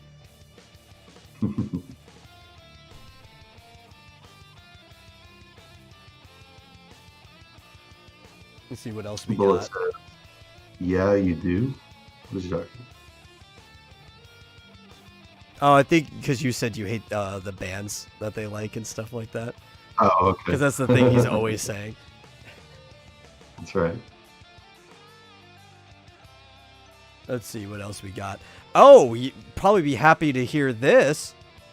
It's not the one I want. I want to hear when they start at the other studio closer in like Florida. But Super Nintendo World construction is underway at Universal Studios Hollywood. Neat. Yeah. So that'll be the first place that they have it in the United States? Yes, it'll be at that one first. Cool. Yeah. Do they have an estimate on when it's going to open? I'm looking for that. Let's see. I'm talking about how the one in Japan finally opened up just like last month. It originally set to open in time for the Tokyo Olympics last summer, but, you know, that never happened. Let's see if they got a date on this.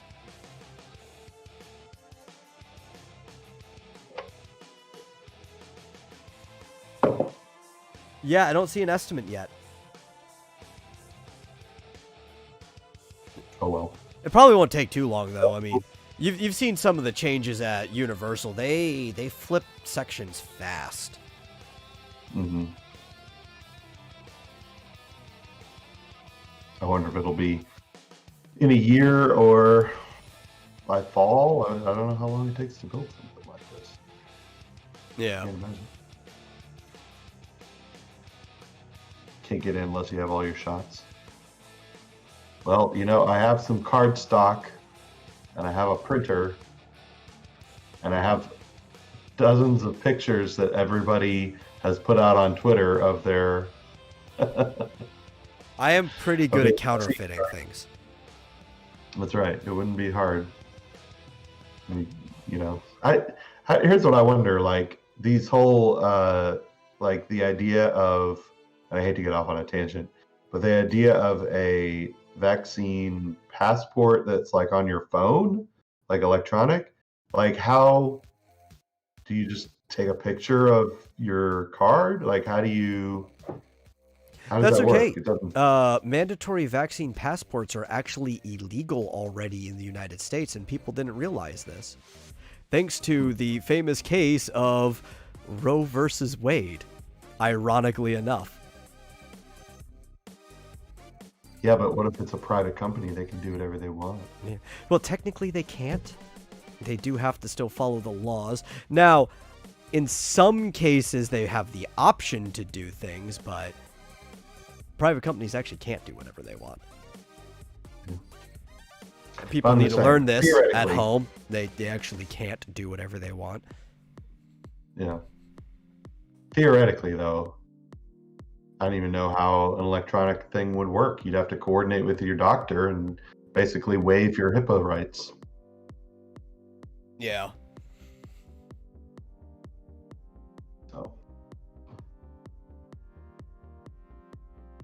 So you're suggesting that a company couldn't, say, ban you from using their services if you had gotten an abortion?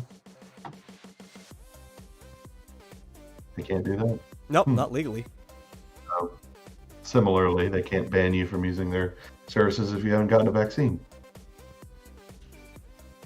Now, there are certain things. They could probably restrict you from certain areas, which could be... this is a physical place, right? So this is a lot different. They could say you're trespassing if you can't prove you have a vaccine or something. They can't force you to show anything, but they can get you on trespassing. There's a big difference when the thing you're doing does have something to do with being in a physical place. Mm-hmm. But the idea of mandatory passports is already illegal.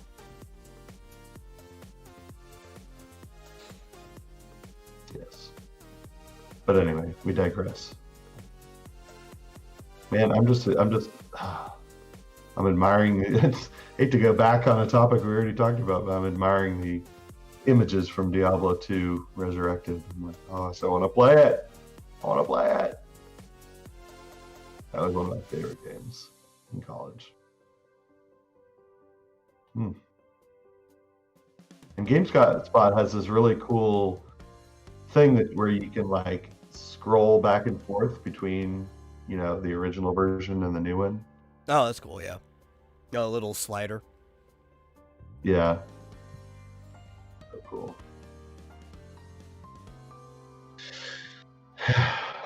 Anyway, what were we talking about? We were talking about Universal Studios. Oh, yeah. Well, that's the thing. Are they going to open in the fall? Are they going to open next spring? Are they going to open 2 years from now? See, 2 years from now is probably when it'll end up actually going, though. And we'll probably also have the other one in Florida by then anyway. Yeah. Yeah, that's the thing. You don't want to go when they first open because it'll be crazy. Yeah. I also don't want to go to anything right now because even though stuff is opening back up, and I literally don't care about this disease whatsoever. It doesn't bother me. It's the other people that bother me. And also all the restrictions that are still out on everything. Because, you know, even if they did find a way to make you check in your vaccine before going in, they're still going to make you wear a mask. And they're still going to make you do all this stuff. I don't want to be walking around a theme park with something around my face, having to make sure that I'm always 6 feet away from everybody else around me. I mean, the lines are going to be even more horrendous than normal because they're going to be twice as long as normal. It's like, this, I already hate being in theme parks. Do I want to go to Super Nintendo World? Sure. Do I want to deal with all the shit going on right now because of all these restrictions? No. I'll wait until people decide to be sane again. Yeah. GMT says, if you think vaccine passports are bad, what did you find out about IEEE 802.11BF? Is that like the boyfriend version, or?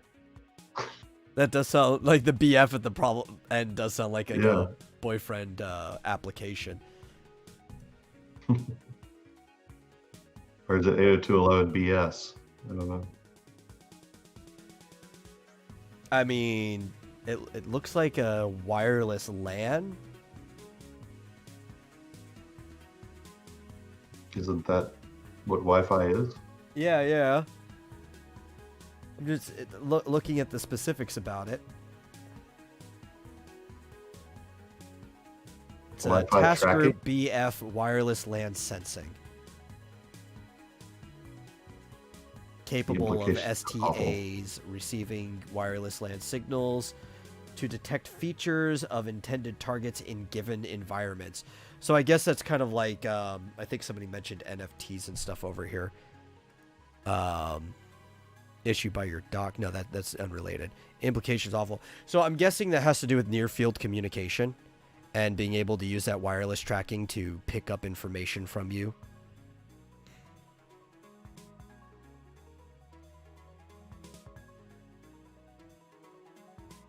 Yeah.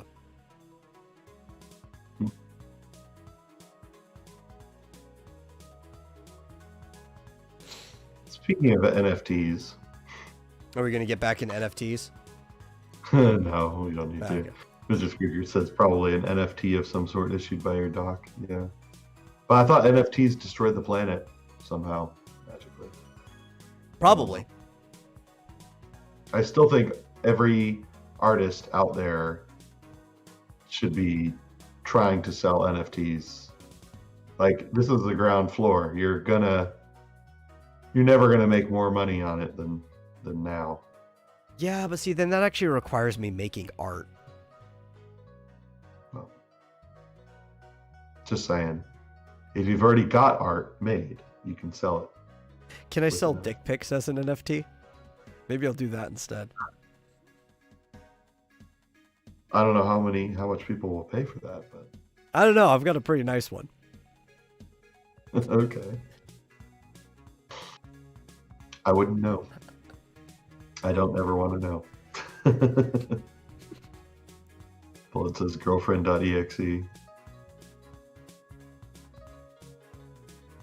It's the 40 gigahertz range use that bothers me. Why is that bothersome?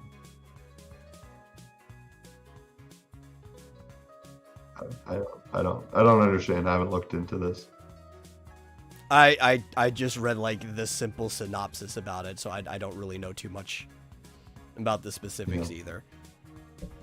Yeah, see, Bullet said NFTs. What about the environment and my carbon footprint? That's right. So they can't have vaccine passports with NFTs because that would destroy the world completely. That's totally not a made-up narrative by a bunch of NPCs with a buggy software update. Yeah, probably. Unless we go nuclear. If we go nuclear, we don't really have to worry as much about any carbon footprint, except for manufacturing.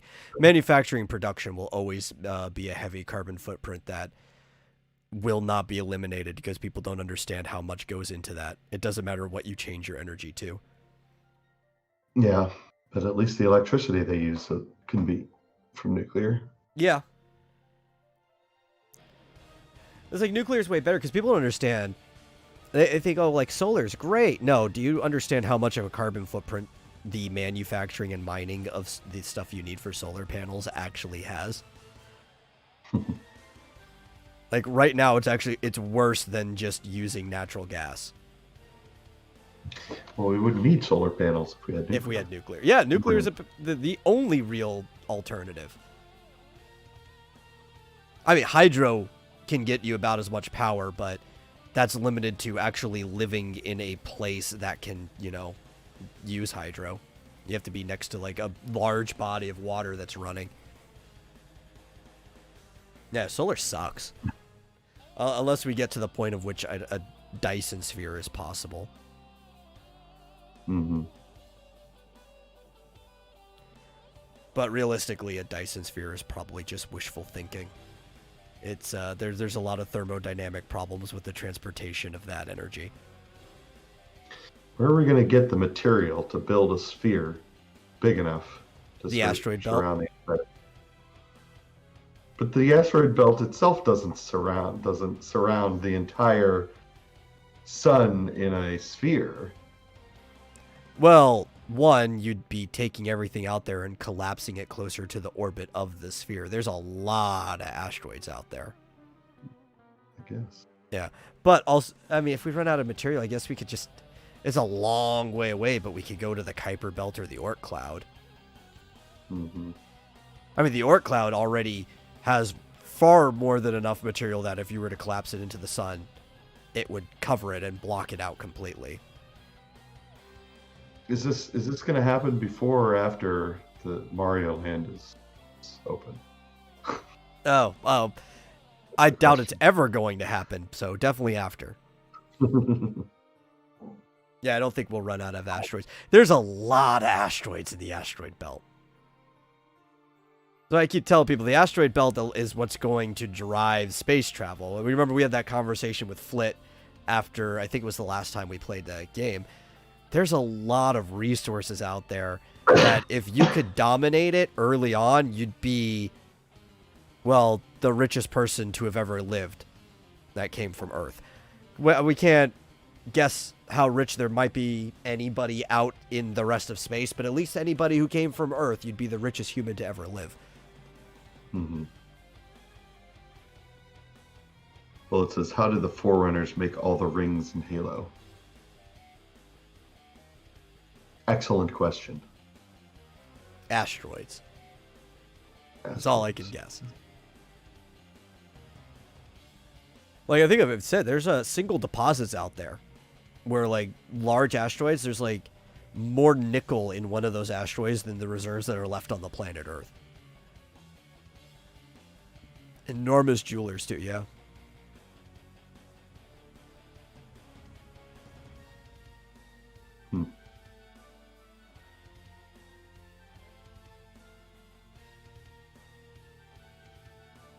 And actually, speaking of nuclear going, we actually just got General Atomics won the DARPA contract to develop a nuclear reactor to power missions to the moon. Neat. Yeah. I like that they're using or thinking of using nuclear. Nuclear is not bad propulsion once you're in space, right? You can get the excess heat from it. You can funnel it into a specific direction. It can't get you to space, though. You still need to use fuel to get up there. You need something heavy enough to pound against the air beneath you to actually propel you into space. So we would still need, like, rocket fuel and stuff. But once you're in space, nuclear is not a bad way to propel. It can energize your entire ship, and you can vent the heat in the direction that you're going so that your ship doesn't overheat. She says, start hoarding IPv6 addresses? Why? There's, I don't know. Like, trillions upon trillions of them. Quadrillions. More than we'll ever need. More than the 256K of RAM that we'll ever need.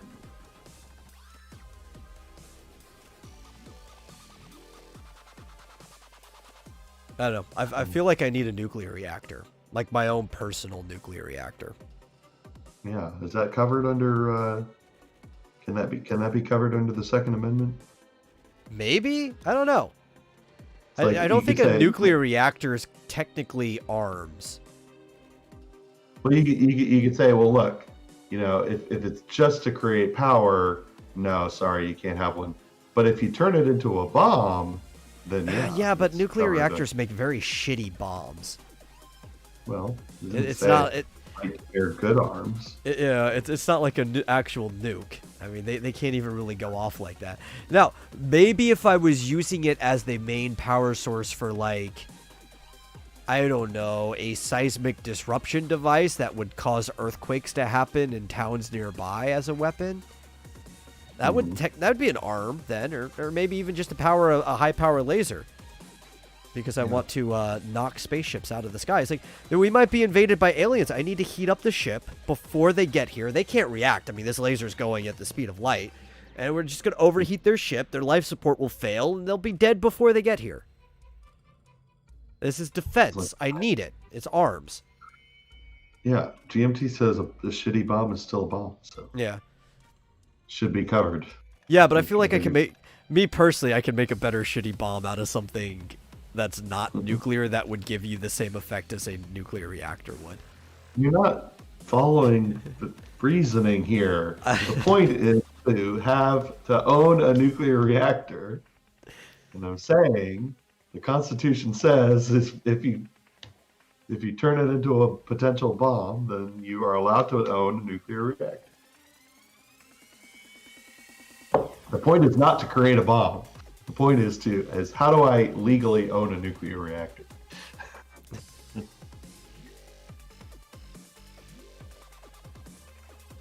Maybe they travel at the speed of monarchy, the only thing that travels faster than light. The speed of lint is also faster than light. I learned that from the Tick. Because, when you open up the dryer drawer... There's only one thing that ends up in there that wasn't in there before you closed it. And it gets in there before light does, and that's the lint. It's already in there when the door's open. It's amazing. Yeah. Isn't there a supervillain named Lint in the Tick? There's a Miss Lint. Miss Lint? Yeah. She uses electricity. Yeah, she always has like lint on her shirt. Yeah, because she burnt out the what are they? The grounders that she used to have on her wrists. So now she just like statically just keeps getting lint and all kinds of stuff attracted to her. The Bullet says he needs a small hadron collider, as opposed to a large one. Yeah. Well, you could say, well, I'm going to use it to shoot hadrons at people. Therefore, I have a right to bear that arm. Her arm. So here's my question for you. Yes. Why in the world are they? I'm going to clap while I say it. Clap warning. Why in the world are they remaking The Last of Us Part 1? I don't know why this question would be for me. I fucking hate The Last of Us. It's like, I don't think I can tell you the answer. I think it came out in 2013. Isn't it a little too soon to remake it? Well, you gotta look at this too. There is a narrative that exists about how good The Last of Us is as a game. It's not actually a good game. A lot of people like to say it. I don't think the first one was a good game. Like, people were bitching about the second one. It's like, I knew this was going to be bad. The first one was absolute horseshit. Right? But there is a narrative about this game that exists. In a certain mythological belief, this game was good. So, they have to keep this religious behavior, this narrative going by remaking this shitty game. That's what I think is happening.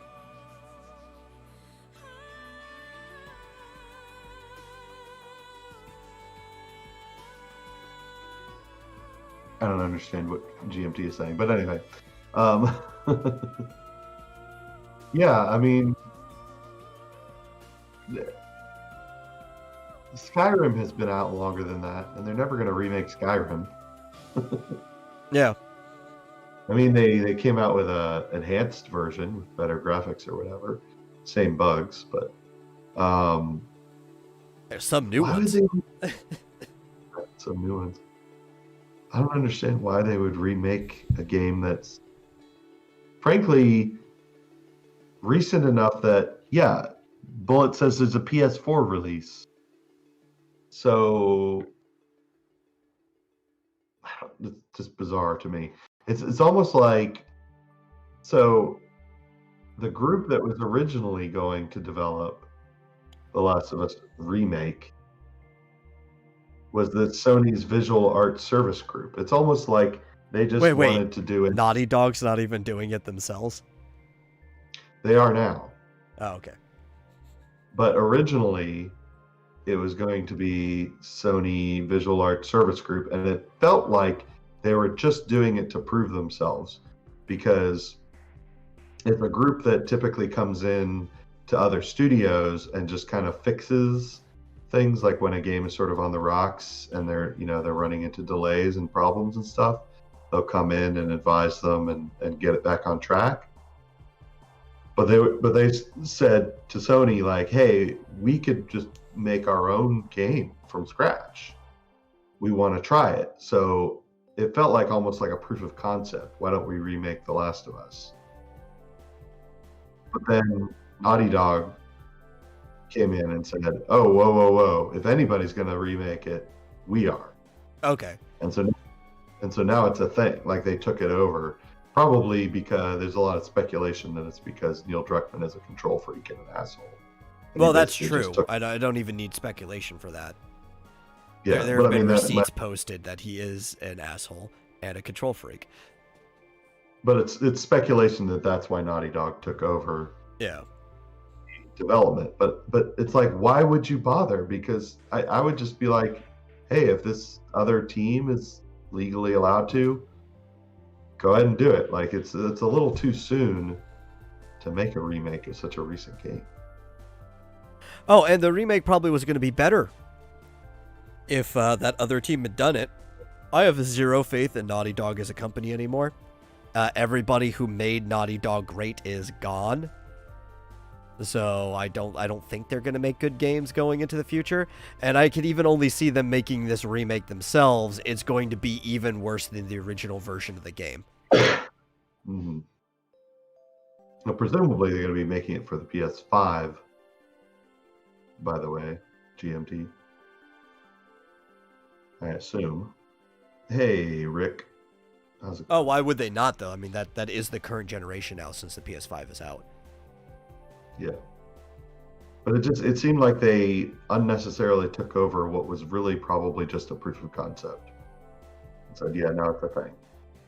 It's like, why is it a thing? It doesn't need to be a thing. Especially since it's a shitty game to begin with.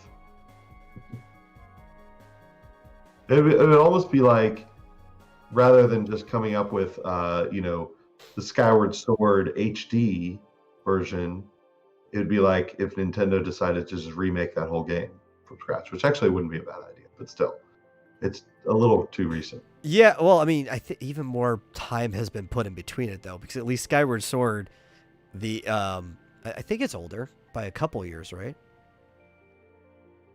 Or are they closer than I think? I'm trying to remember when The Last of Us came out. Yes, well, Skyward Sword's a little older. It came out in 2011. Yeah, that's what I thought. Yeah. And even still, yeah, Nintendo's not remaking it. It would be like if they remade it a la, Link's Awakening level of remake. No, they just. Actually, it would be cool. Yeah. Taking a 3D Zelda game and demaking it into a 2D game. Yeah. Well, have you seen 2D versions of Breath of the Wild? Those are out there. I have heard of them. I actually have not bothered to go out of my way and look at them. I would probably play it though. I'm just way too busy to be adding something like that onto my my like list of things to do. Yeah. Well, I don't think anybody's done the entire game, but they've kind of done a few concepts of it.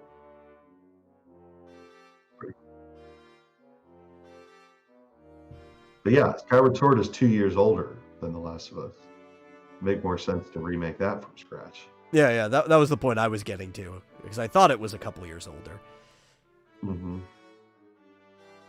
But I think it's appropriate to come out with a Switch version that's in HD and, you know, improves on the whole motion control thing and all that. Like, if you want to like re-release The Last of Us, okay, make you know, do a graphics overhaul and do a new definitive edition version for PS5. I'm just gonna like, you know, disappear for a couple of years and just make a Final Fantasy VI remake version of Final Fantasy 13, complete with random encounters and all the same events. Oh my god, that'd be awesome. Oh, by the way, not to change the subject again, that's what we do here. Have you seen the Final Fantasy V movie? Sorry, the Final Fantasy 15 movie. Yes. You have? Okay. Okay, I have. Yeah, why? I didn't know it existed. Did it just come out on Netflix? I don't know. Or has it been on? It popped up for the first time ever on Netflix for me like a week ago. And it's called Kingsglaive. Yeah, Kingsglaive was originally done as a miniseries before it was put together as a single movie, right? Okay. And the first part of it, actually, I remember it came out, it was on YouTube. That Square did it, but it was only for a limited time. Then I think they took it down. Mm-hmm. They were kind of doing it like an anime premiere. Mm-hmm. Well, it's on Netflix now, and it's awesome. It actually got me excited about eventually getting to Final Fantasy 15. Yeah, it came out in 2016. You know, I think I was actually running the original version of this show when that came out. I think I talked about it back then too. Okay. So you have But yes, I'm familiar with it. Well, I just watched it like a week ago. It's better than the game. It's better than the game, I'm sure. Well, here's the thing. So yeah, I definitely recommend if you're into that sort of thing, especially like if you've seen the latest Dragon Quest movie that came out on Netflix. It's very good. It's very, very good, I thought. But my only complaint about it, and this is a weird thing, because did they originally do it in English? Is that the case? Because the lip movements match the English words. So I don't remember because I haven't seen it since 2016. I'd have to watch it again. Well, if you watch I have to look it up. It's in English. Yeah. And the mouth movements are in English. So either they did two different versions, because I know there's a Japanese version. So either they did two different versions, or they did it in English. They did the mouth movements to match just the English language. So here's my thing with that. I almost wish that they had done it in Japanese first, because while everything else is very realistic, like amazingly good as far as the CG, the mouth movements are solidly in the uncanny valley. Yeah. For me, it was really distracting because I'm like, there is something wrong with the mouth movements. And I think I remember too. It is two different versions. They did all of the like the structuring, the sequencing and stuff for the movements first, and then they went in with the lines and they made the mouth match each of the different ones within like the spaces that the lines took place. I see. And so that's why the mouths look so weird, because you know the movements were already there before the mouths were actually fixed for what was being said. Okay, well, maybe that's why. because I wish that they didn't match, because the fact that the mouth movements match the words like 99.9%, but like there's this it's impossible to describe. There's like this weirdness about the mouth movement that's really distracting. And it's almost like it's making the right things, but it's like a couple milliseconds off, almost like half a frame off. Yeah, like it's the right movement, but it's not exactly in time with everything all the time, I guess. Or it's just I was thinking like maybe they just didn't have the technology to mimic all of the muscles of the mouth or something like that. Like it just didn't look natural, just the way that the mouth movements would match the wording. They should. This is my problem too. It was done by the same studio, but not the same team that made Advent Children. It doesn't look as good as Advent Children, despite being years later. I think Advent Children made a lot of things that look nicer than it. And in Advent Children, even though they only have a Japanese version of the movements, it's not like there's a different American or Japanese. Even the English version looks better over the Japanese words, because they could mimic all the muscles and the mouth movements for the Japanese words. So it just looks like you're dubbing over a CG version of a real person. And again, it's the same studio with the same technology. It's just the people working on it weren't as good as the people who were working on Advent Children. Well, that was the only thing, because like everything else, like even from the nose up, like there were scenes where it showed a person's face and it almost looked realistic. Like you could almost forget that it was CG. It was made in the game engine for Final Fantasy 15. Say it again. It was made in the game engine for Final Fantasy 15. Cool. That's where a lot of the strengths, but also a lot of the flaws come from in that film.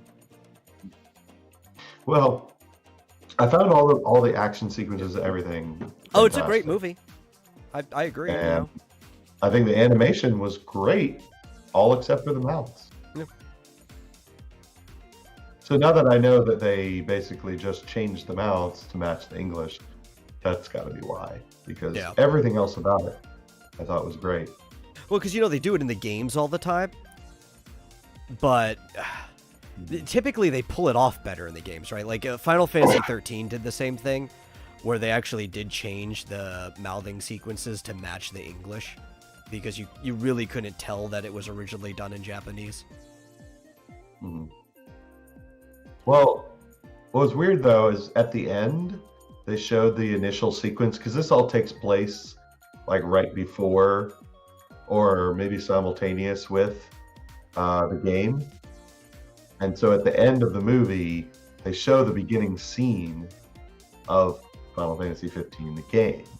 And in that, see, I'm surprised that they used the game engine, because in that, like, the mouth movements didn't match at all. Yeah. Like maybe it's because they were speaking Japanese or whatever.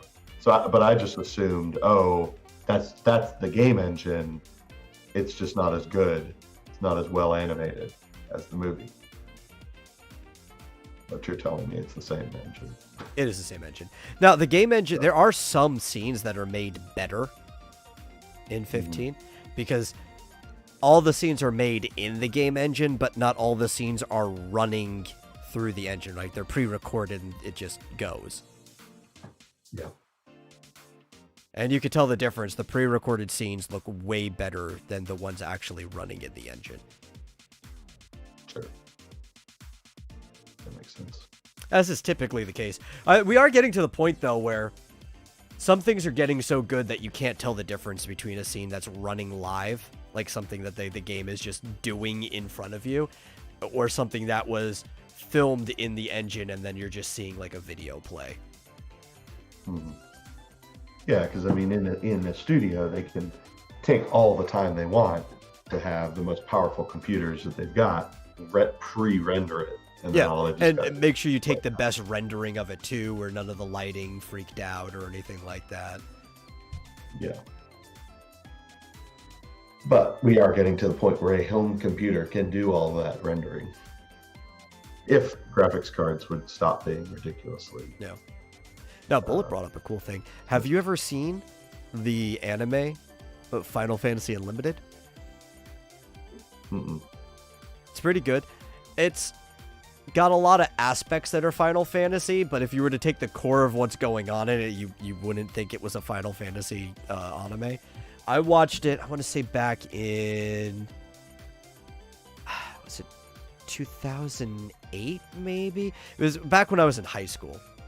I'm trying to remember when I watched this. I binge watched it like one Thanksgiving because I did not want to deal with my family. Oh, cute chocobo. Yeah, I like the way the chocobos are rendered in it. Oh, I so believe cute. the main one's name was Choco. Yeah, 2001's when it came out. Yeah, I think I watched it somewhere around 2007, 2008. And it's got like these the two main characters are these kids, right? Like a brother and sister. And the world is weird because I don't know, it reminds me more of Dot Hack 'em anyway, where it's a bunch of disconnected realms instead of like a single planet, and they go between them. And they even ride a phantom train around to get from place to place. Ooh, they've got this really cool looking triple gun. Yeah, so that's the other character. I can't remember anybody's names because of how long it is, but he's a summoner, the guy with the gun on his arm, right? Mm.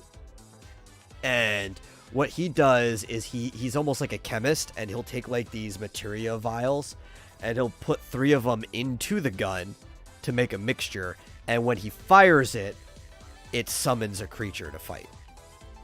And that's like how all like the major plot resolutions are almost Deus Ex Machina in a way, right? Like he's got a machine and he's pulling a god out of it. It's literally like a god from the machine. And it has a pretty tragic ending. Like it's a happy note, but it's kind of sad how it gets there. Yeah, I'm not going to spoil it for anybody who hasn't seen it. If you want to watch it, you can watch it. I remember it being a pretty but it's fun getting there, and you just like basically accompany these 2 kids. This guy, there's like a chick that they meet at some point too. That's here and there, and they go around these realms, and there's a lot of things that feel Final Fantasy, but the nature of how things are handled, it feels like this could have been any other story and not be Final Fantasy. Like it's a different story that's got a Final Fantasy skin on it. Well, there's a pointy-haired, white-haired guy that looks like who is it, Sakura or whatever from Yu-Gi-Oh. Oh yeah. Has a sword. Yeah. Trying to think. What is his name? It does look like a bit Bakura? like generic anime characters. Is that you were talking about Bakura, the white-haired guy with the other millennium? Bakura, yeah. Yeah, he looks like Bakura. I can't remember these names. Yeah. I was struggling. Like, what was that name? Oh, yeah, it's Bakura. I think I said Sakura, whatever. Yeah. Thinking Sakurai. Anyway, cool. I'll have to find that. I wonder if it's probably on YouTube. It's old enough. Maybe, yeah. It's only like a single season, I think. Yeah. But it was pretty good. I enjoyed it. Still has the DVDs. Yeah. I also like the acronym. It's FFU. Yeah. Almost sounds like a university. It's like not Final Fantasy Unlimited. We're going to school with Final Fantasy. Let's go. Final Fantasy University. I'd sign up. Yeah. Especially if it taught me how to cast like Flare or something like that by the end. Ultima. I'm gonna break the level cap or the damage cap just like that one time America did when they dropped those bombs on Hiroshima and Nagasaki. Did they break the level cap? They broke the damage cap right there. Oh yeah, for sure. There was so much like, yo, we're done. I was like, I can't believe last night on my first try anyway, through the damn knife. I've been holding that knife well, maybe like a third, the last third of the game. I didn't know, because it said to use the crystal. So I used the crystal, and then I thought, oh, okay, now it's susceptible to damage. So I threw the knife, 0 damage. Well, what made me laugh is the knife wasn't even the first thing that hit it after the crystal. It was like one of your guys actually attacked it too, and it did 0 damage. But he still did it after you selected the knife, so it's not like you had time to turn back and change your mind on it. Yeah. But the knife missed. It didn't do 0 damage. It missed. Oh. Which it can. It has like a 90% accuracy. There is actually like a 10% chance that knife can miss. So wait, the second time around, did it miss? No, it hit the second time around. Yeah. Okay. It was like a 99% or something. Like there is like a 1% chance that the knife can miss. Well, it wouldn't have mattered. No, because you couldn't do damage to him at that time. It's scripted. You can only do damage once he actually transforms into the big, I don't know, horseshoe crab thing, whatever he is. Looked like a trilobite. Like he had like that kind of crab-like structure to him and stuff, and even had like a bit at the end. I was never sure what he was supposed to be looking at the sprite growing up. Like it looked like it was like just the torso, like maybe there was supposed to be more of him down there, but clearly when they've remade him since then, there is nothing. That is just what he is. Is that the first? It seems like a lot of the Final Fantasy final bosses are just like nightmare, bizarre, like almost what's the word?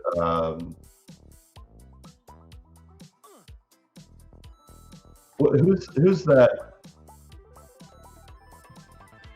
Cronenberg. Oh, like they're body horror stuff. Yeah, Cronenberg kind of body horror. Or like some type of Lovecraft Eldritch abomination. Yeah, because like at the end of Final Fantasy VI, Kefka is this bizarre, like tower creature. But he's also like he is the tower that is everything, but he's also just like the angelic form that's at the top. Like that, both of it's him. Right. You get that in 5 too. When X-Death becomes like this world tree type thing and becomes Neo X-Death in the void, and he literally is like this tree that you're fighting. Yeah. I'm trying to remember who the final bosses were. I mean, in 1 it was kind of more straightforward. Chaos. It was just like a devil kind of chaos demon. In 2, who was the final boss? The Emperor. The Emperor. Yeah, he did have like a slightly distorted form when you fought him the last time, but the Emperor was the final boss. Yeah, and who was 3? Cloud of Darkness. Okay.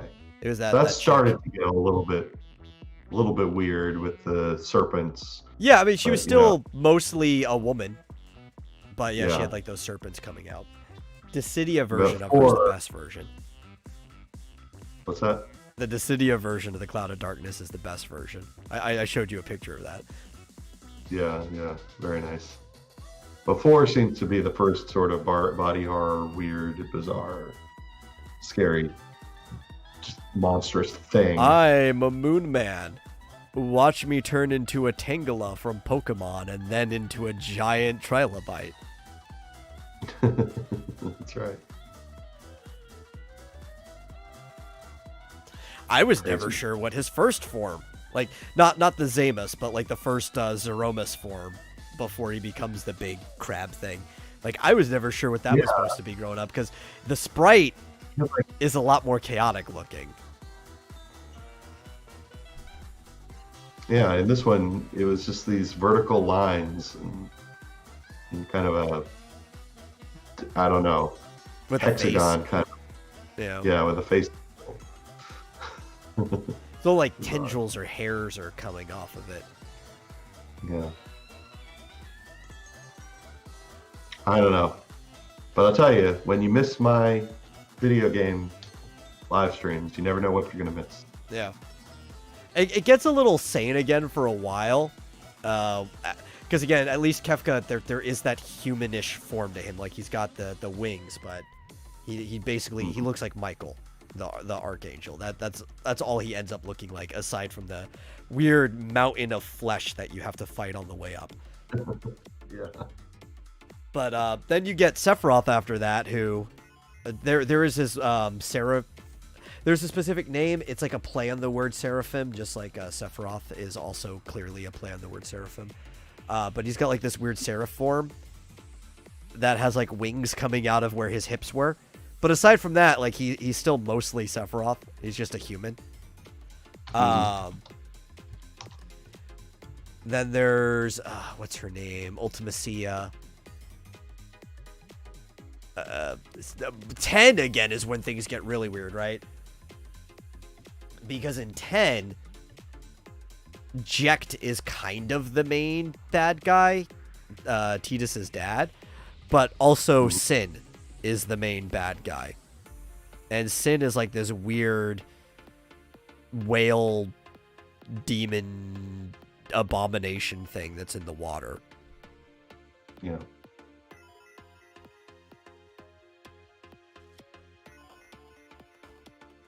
9, for the most part, you just kind of deal with Cujo. That's like whatever. Because Cujo, the special thing about him is instead of becoming body horror, he's like a werewolf. He has a transform, just like Zidane and Terra do. Mm-hmm. It's like Optimus Prime.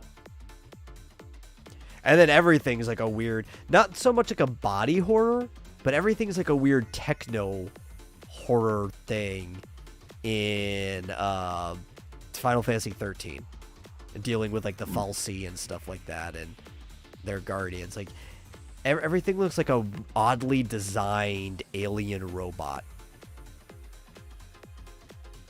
Yeah.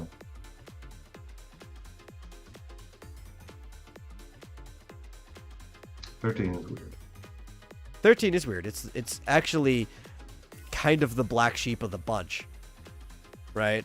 Because even 2, while a lot of people dislike 2 more than 13 because of the mechanics and how dumb the system is, at least like from a visual perspective, it still very much is just a Final Fantasy game with dumb mechanics.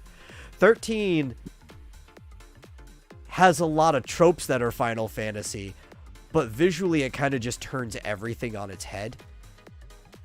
Part of that might be because they were trying to be new aged, and there's like the whole Lightning they were trying to make her a fashion model. She was even doing things with like Louis Vuitton and stuff like that.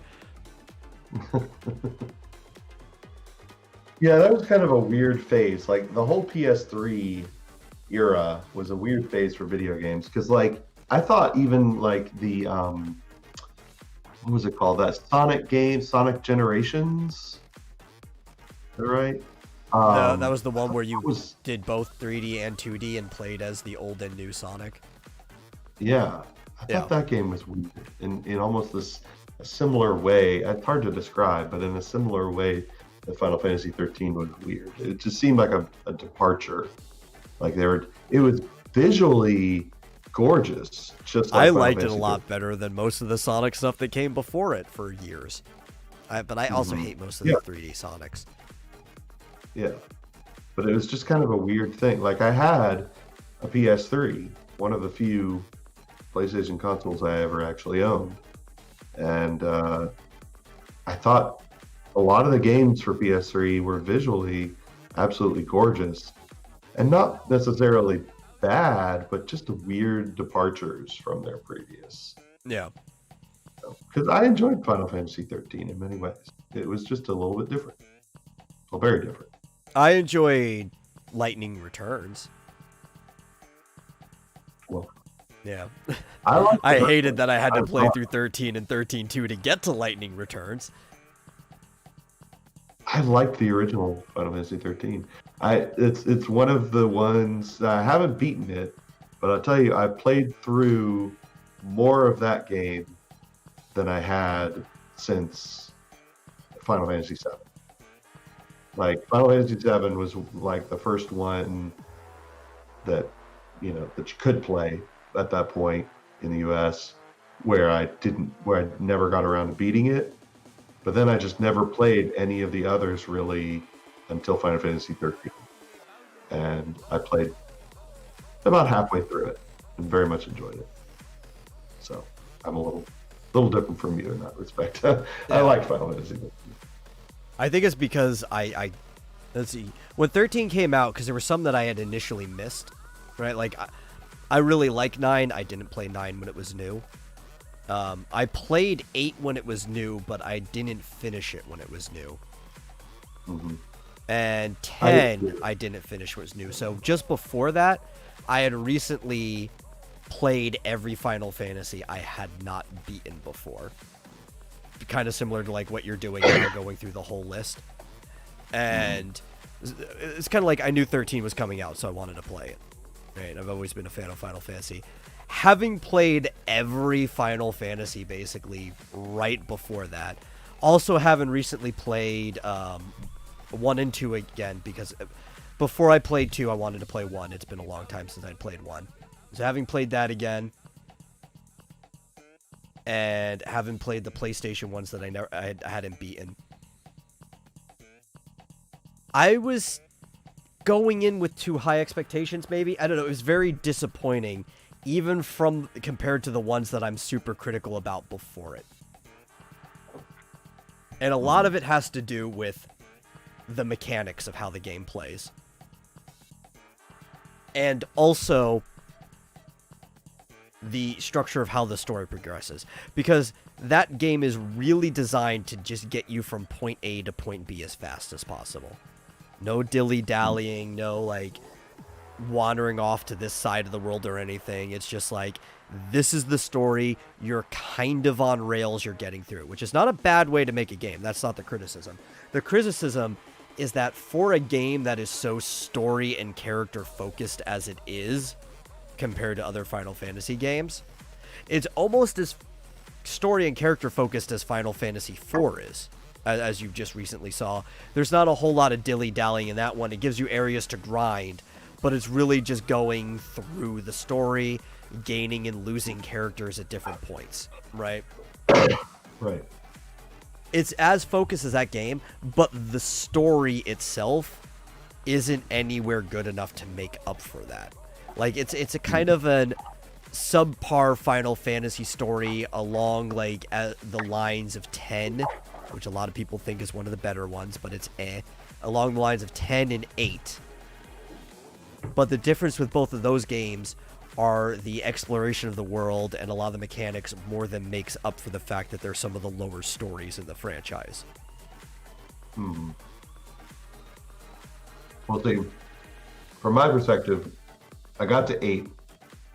I enjoyed 7, even though I never got around to beating it. Got to 8, and I think that game just totally soured me on the series. It sucked so much for me that I just gave up. I mean, I think I only played it. I owned it when it first came out for PS1. I think I played it for like an hour, and I was like, this sucks. I hate this. Yeah. And so I never played 9, which is a shame, because I had a PlayStation 1. I could have played 9. It was very much a return to the, good formula. And then I never owned a PS2, so I never played 10, obviously 11, or 12. 12 was on PS2, right? Yes. Yeah. So then when I got a PS3 and I was like, all right, I can play Final Fantasy again for the first time in years and years and years, popped in, Final Fantasy 13, and I just had fun. I thought it was fun. So I enjoyed it. Never got around to beating it. It's kind of like Final Fantasy on autopilot to some degree, though. Yeah. Which I think at that point in my life, worked for me because I didn't really have time for an RPG. Yeah. It's one of the... If you were to cut out all the scenes, right? Which is not a fair thing to do to an RPG. If we could translate the scenes to text, like how much time a scene would take if it was in one of the original games, that would be a fairer way to cut down the time. But if we were to take out the scenes and actually just look at the gameplay, it is actually one of the shorter Final Fantasy games. It's one of the longer ones just because of how much of it is just story, right? It's actually one of the longest ones, if you even just count 13, not even the sequels. But a lot of it is just like scene after scene after scene. And some of the scenes are actually pretty good. Like, the overall story, I consider subpar. Some of, like, the individual parts, like, early on, the intro, where Lightning is on the tram, and there's, like, the soldiers attack, and there's, like, this whole little, like, engaging, explosive scene at the beginning. That is fun. Like, there's a lot of fun parts to that game. Mm-hmm. Yeah, you didn't play Final Fantasy X too either. Well, I included that when I mentioned 10. But, yeah, I mean, it was at a time in my life when I finally was making decent money. So I got myself a big old, huge, like 55-inch HD TV, maybe 60-inch.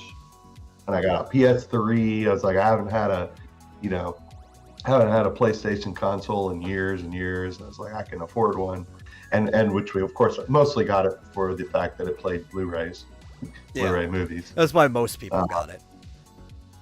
And so I was like, okay, we got this Blu-ray player that can also play Final Fantasy. And I don't really have time to do all the exploring and figuring out and all that stuff because I'm busy. I have a job and everything. But it was just beautiful on our huge, gigantic HD TV. So it's just like, oh, this is great. This is fantastic. Let's see, another problem I have with the game. One, they were trying to recreate Final Fantasy VII, right? Like, they were trying to, not exactly 7, but they were trying to capture the magic. I gotcha, yeah. Right? And you can see that because Lightning, very, very similar naming convention too. It is an element of nature. You have Cloud and Squall before that from 7 and 8. They all these, like, weather-related things. But Lightning, unlike Cloud, actually is a soldier in her system. She is like a legionnaire, and she is a very, very competent. What? No, Cloud actually never made the rank of soldier. He was in training. Oh. He was under Zack. Zack was the soldier, and he was pretending to basically be Zack after his death. Oh, I forgot about that. Yeah, you ruined it for me. Yeah, no, Cloud never made the rank of soldier. But unlike Cloud, Lightning actually was like a high-ranking individual in her system, right? Mm-hmm. She was adept. She was like a special ops almost. But both of them also heavily rely on Nordic mythology, right? Most of Final Fantasy VII is the story of the death of Baldur. And in their case, they're like trying to prevent the Ragnarok. In the case of Final Fantasy 13 is actually the story of the Ragnarok. They even named the beast at the end Ragnarok, and it's them trying to cause it instead, the death of the gods. But both of them heavily rely on Norse mythology, and there's just way too many similarities. And because they were trying to recapture that whole thing with 7, they had already planned that they were going to make sequels and spin-offs of this game before the game even launched and proved to be successful. Mm-hmm. Which is usually a really bad idea. And that's why a lot of the spin-offs and stuff had to either be canceled or reworked into other standalone titles. Like the whole Nova Crystallis thing. Was it not successful? No, 13 was successful, but not as successful as they wanted it to be. Especially the sequels didn't do as well either. And a lot of it was also taking too long because they put so much effort into this thing before they actually had a chance to finish it.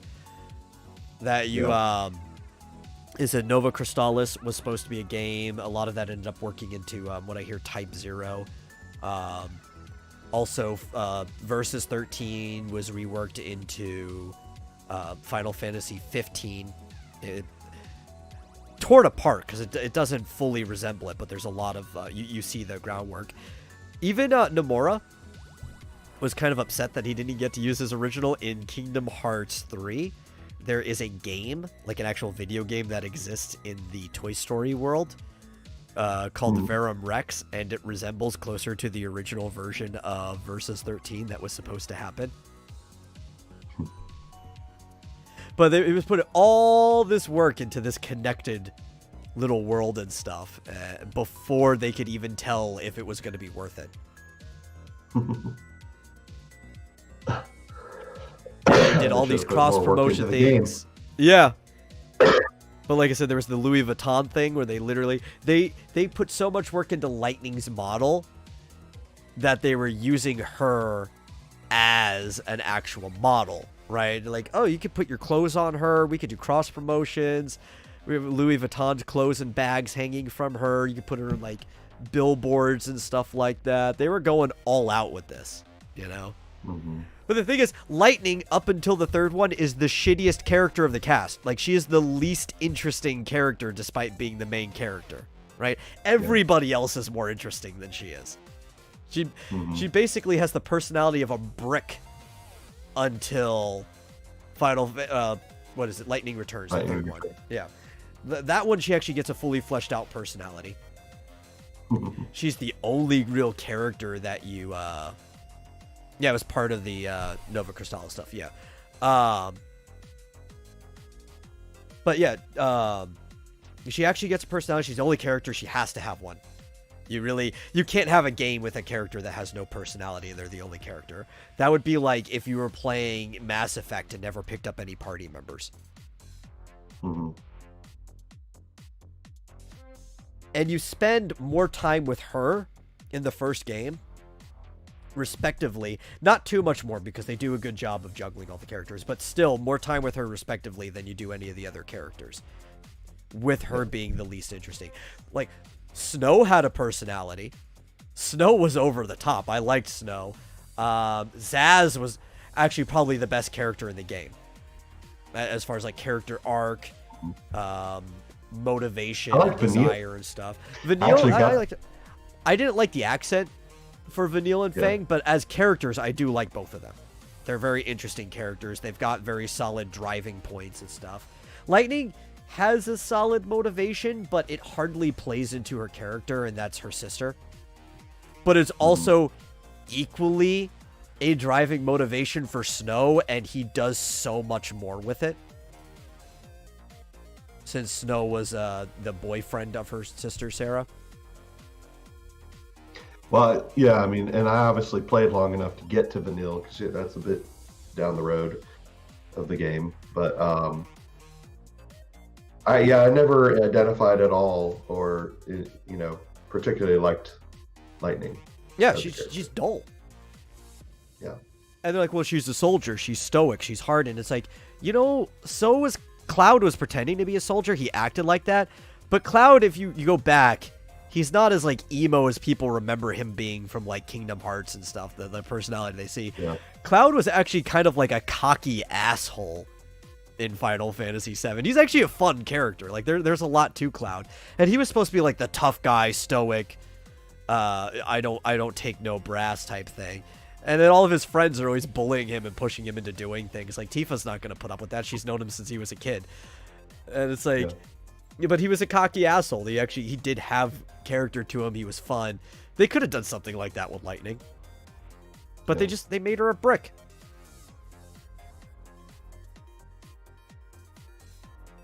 Well, I think a lot of characters in Japanese games like that are often portrayed as being stoic, and it doesn't play as well in the US. Unfortunately. A lot of it could also be translation stuff, right? Like, I've never played Final Fantasy 13 in Japanese with, like, English subtitles on or something. But, the thing is, her facial expressions kind of tell you enough about how she would be acting even in the other dub. It's like that wouldn't change. Are they talking about Final Fantasy again? Of course we are. Especially since Marsupial just finished one. He just finished 4. That's right.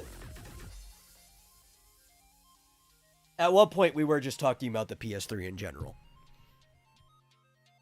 Which, I mean, talking about other games on the PS3, it did have a lot of, like, really interesting stuff. I don't know if it was entirely just that era. Because Little Big Planet was a really good game. In fact, without a Little Big Planet, we probably would not have like Mario Maker as a game. You think? Yeah, well, that clearly influenced the idea to do that. I mean, Little Big Planet, it had a story mode, sure, but the vast majority of game time that people put into that game were making levels or playing other people's made levels. Mm-hmm. Like, maybe Mario Maker would eventually be made, but it probably would have taken a hell of a lot longer. Yeah. I never played Little Big Planet, but I heard it's good. It's so fun. Yeah. Oh my gosh, there's a 12 terabyte external hard drive for $200. Jeez. Is it HDD? Yes. Yeah, okay. I figured there's the only way it could be that cheap and that big. Yeah. Western Digital Easy Store 12 terabyte. That is crazy. I guess if you got a lot of videos and stuff to back up.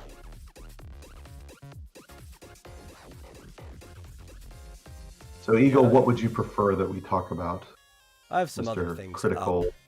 I just don't know if I want to talk about them. Some of the things were like backup stuff. Mm-hmm. Oh, I know what we need to talk about now that Eagle's here. Was the thing that wait, you could probably fill up the last one I said I was going to talk about. I watched the Bird Girl pilot. Do you know what Bird Girl is? No, I know Birdman. I know Harvey Birdman for Attorney at Law. It's related to that.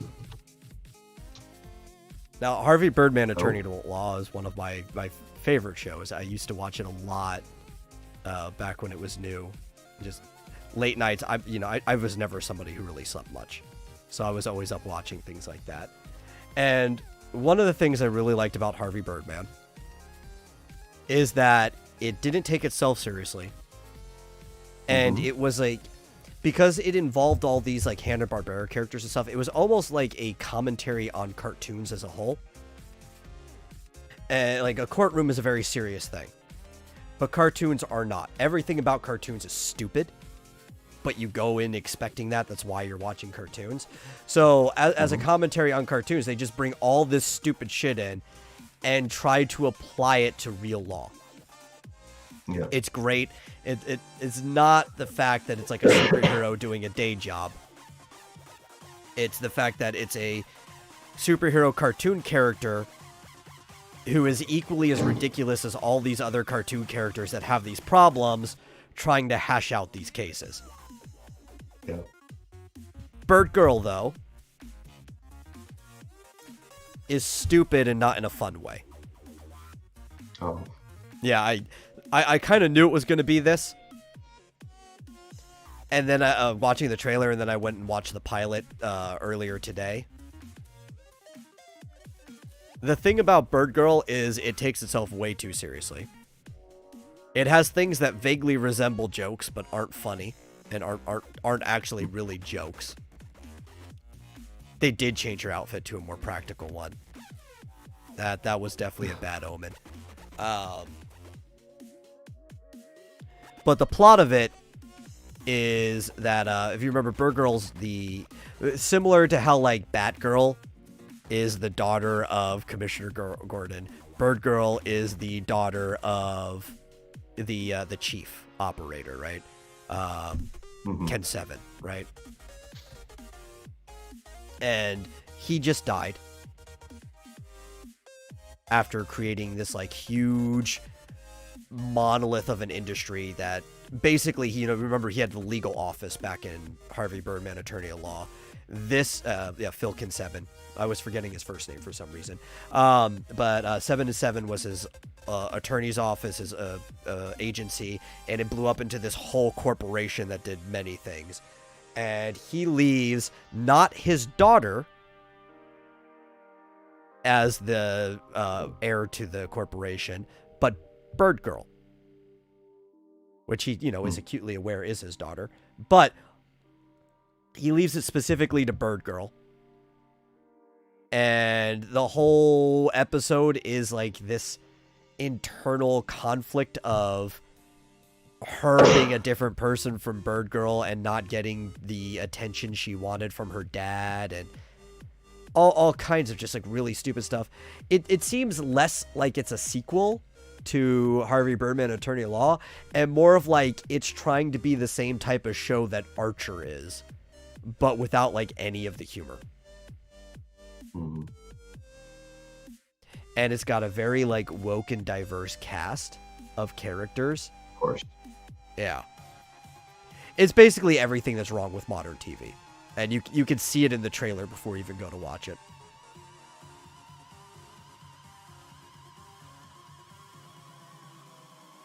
Yeah, it sounds terrible. Yeah. I don't recommend anybody watch the pilot. I watched it for you. It's awful. So I actually recommend just going back and rewatching the Harvey Birdman Attorney at Law. Yeah. It's almost like, did people forget how to make good comedies, good shows? No, they know how to. That's not what it's about. Right? It's like, oh, we've got messages now. Right? We've got a responsibility to include this stuff in the show. It's not whether it'll make it good or not. It's almost like a moral, like a religious principle of like, why do you think Christian content usually sucks so much? It's not that the people making it can't make good things, but they're too bogged down with the moral principle that needs to put into it and making sure you see it, not that you could possibly miss it because it was subtle, that the stuff ends up being crap. Yeah.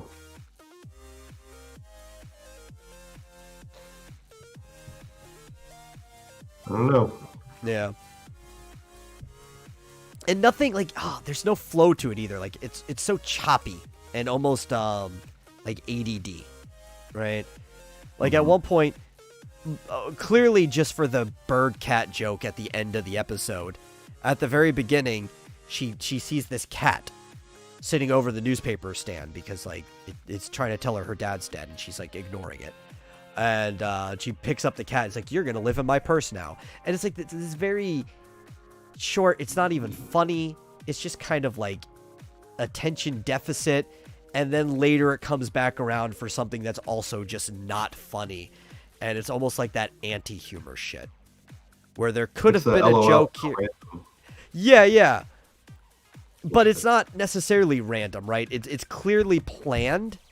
It's anti-humor, and I fucking hate that type of anti-humor.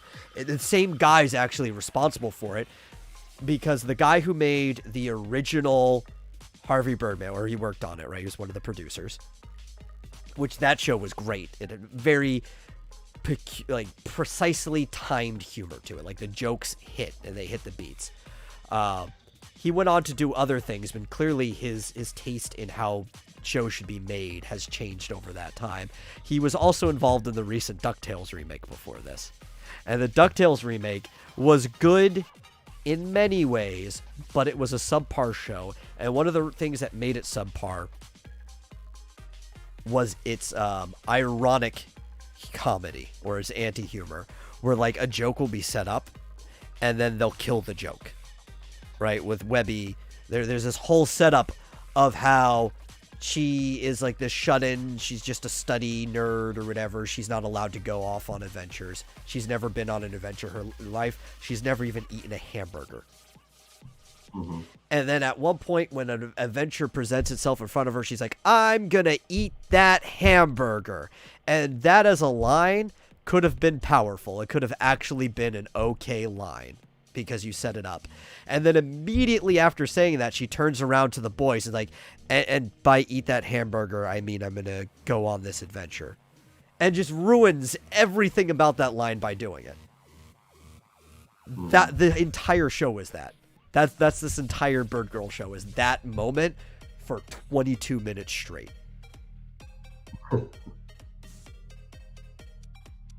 Yeah. It's the Freaking Eagle says, I was surprised that Philkin7 didn't remember that Bird Girl was his daughter. Yeah, it was like, it's weird that he was naming her CEO as if he didn't know it was his daughter, which I would believe, even though they had a flashback to her as a little girl putting the mask on to get his attention. So he clearly knows that she is Bird Girl, but the world is treating it as if he forgot. Like, everything is just ADD all over the place. And maybe if you are attention deficit and you're not following everything, like, really closely, it might be a little better. Like, it may be subverting your expectations. It might be catching you off guard. But if you're somebody who's, like, attentive and actually watching something from beginning to end, like most people have when they watch shows, there's just a lot of, like, mishmatching feedback issues. Like, this doesn't lead into that. It's bad. It's just really bad.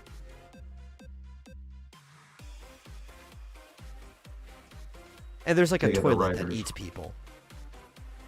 Huh? And there's like a toilet that eats people. I take it the writers were hired for diversity and not actual talent. Very likely, probably. Yeah.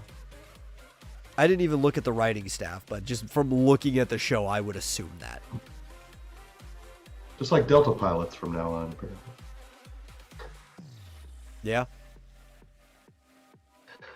Well, that's a shame. Yeah, I was hoping for something good because I really liked the Harvey Birdman, attorney at law. Mm-hmm. So I'll just support that. I'm disappointed in Adult Swim in general for the last, like, I don't know, almost decade. Not completely the whole last decade. I mean, they've had some good stuff on there, but just a lot of the things they've done have just been awful. And they used to have such good content.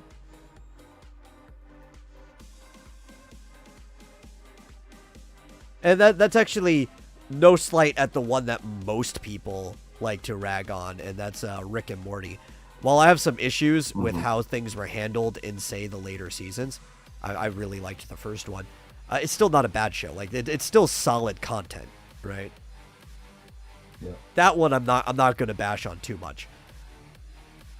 The other shit that they're doing, though, it's just like, why? So, actually, there was one show I really enjoyed that they did a few years ago. And it was called Your Pretty Little Face is Going to Hell. And it was a live-action show that was made by the same people that did Aqua Teen Hunger Force. And I believe even the guy who played Master Shake was one of the actors in it. And it took place in hell, but hell is like a bureaucratic office. And torturing was like part of like the whole office life and stuff where they had to torture people. It was actually a pretty funny show. It's kind of sounds similar to The Good Place. Kind of. Or what's the name of that Has-Been Hotel, right? Yeah, there's some similarities with that, except this has like Aqua Teen Hunger Force humor, like that type of stuff. I liked Has-Been Hotel. Yeah. Quite a bit of singing. I don't think we needed as many musical numbers in Has-Been Hotel as there were. I get it's the pilot. Maybe future episodes won't have as many. But actually, what I prefer more than Has-Been is the other series by Vizipop. And that's the, what's it called? Something Boss. Hell of a Boss. Hell of a Boss, I think, is a much funnier show. And it's got, it's Richard something. I can't remember his last name. The guy who voices Zim in Invader Zim is one of the voices in there. And that's just a funny show. And that we actually have more episodes of that too, because it's the Has-Been Hotel was picked up, so it's actually being made by a professional studio now. And this Billy one, West? Well, not Billy West. That's who played Zim. Really? I don't. Let me double check this.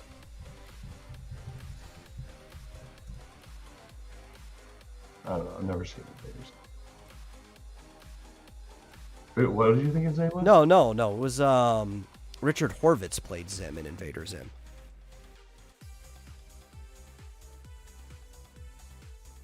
Am I looking at the wrong thing? You might be. Oh, that's weird. No, I remembered his first name. I just couldn't remember his last name at the moment. I had to go look it up. Google fit. In one area, it says it's Billy West, and then down here it says it's Richard Horvitz. No, it's definitely Richard Horvitz. Okay. Yeah, he plays one of the imp. Oh, I'm roboting. Let me reset this. It's in my ears. I am. Oh, it's not your connection? It's not your internet connection? What? Said it's not your internet. Usually when you do that, that means your internet connection died. No. Actually, I've been fine this entire time. I bumped the cable on my microphone, so I was roboting in my ears. Oh. I had to pull it out, put it back in, and restart my audio engine. Yeah. So sorry, I interrupted. What were you saying about him? Oh yeah, he plays one of the demons that works at Imp in Hell of a Boss. And Hell of a Boss is a shorter show. It's like you know when you watch a like a cartoon, they usually have like two blocks in a single 30-minute show, like 2 episodes in a block. This is like it'll be one of those. It'll be like a 15-minute show, but it's great. Like I really like Hell of a Boss. It's funny. It's got a good sense of humor. It reminds me of older cartoons. And it's the type of thing, like, the only way you get good content now is some creative person makes it on the internet because you can't rely on the industry to be making good content. Yeah. Seriously, when you have crap like Bird Girl. Yeah. There's a lot of good stuff, especially, like, a lot of my favorite cartoons I watch on Newgrounds. Funny enough. And some of them, you know, you can get them on YouTube as well. What was, like, there's this nice cartoon that also resembles, say, like, 90s cartoons. And it's called, Satina. And it is about a guy who had a one-night stand with the devil. And every so often has to take custody of his daughter that they had together. And she's, like, this little devilish imp. And, like, the first episode was Bring Your Daughter to Work Day. Or something like, or that was the name of it, but it wasn't actually the day to bring your daughter to work. And he ended up bringing her to work with him because he had custody of her and couldn't leave her at the apartment by herself. And just all kinds of mischief and stuff of having like this little red horned daughter at work with him. And it was like the same type of comedy. Yeah, Satina. It was like Satan, but you drop off the AN and spell out the word Tina. Yeah. Was that the name of the show? I'm pretty sure. I can double check. That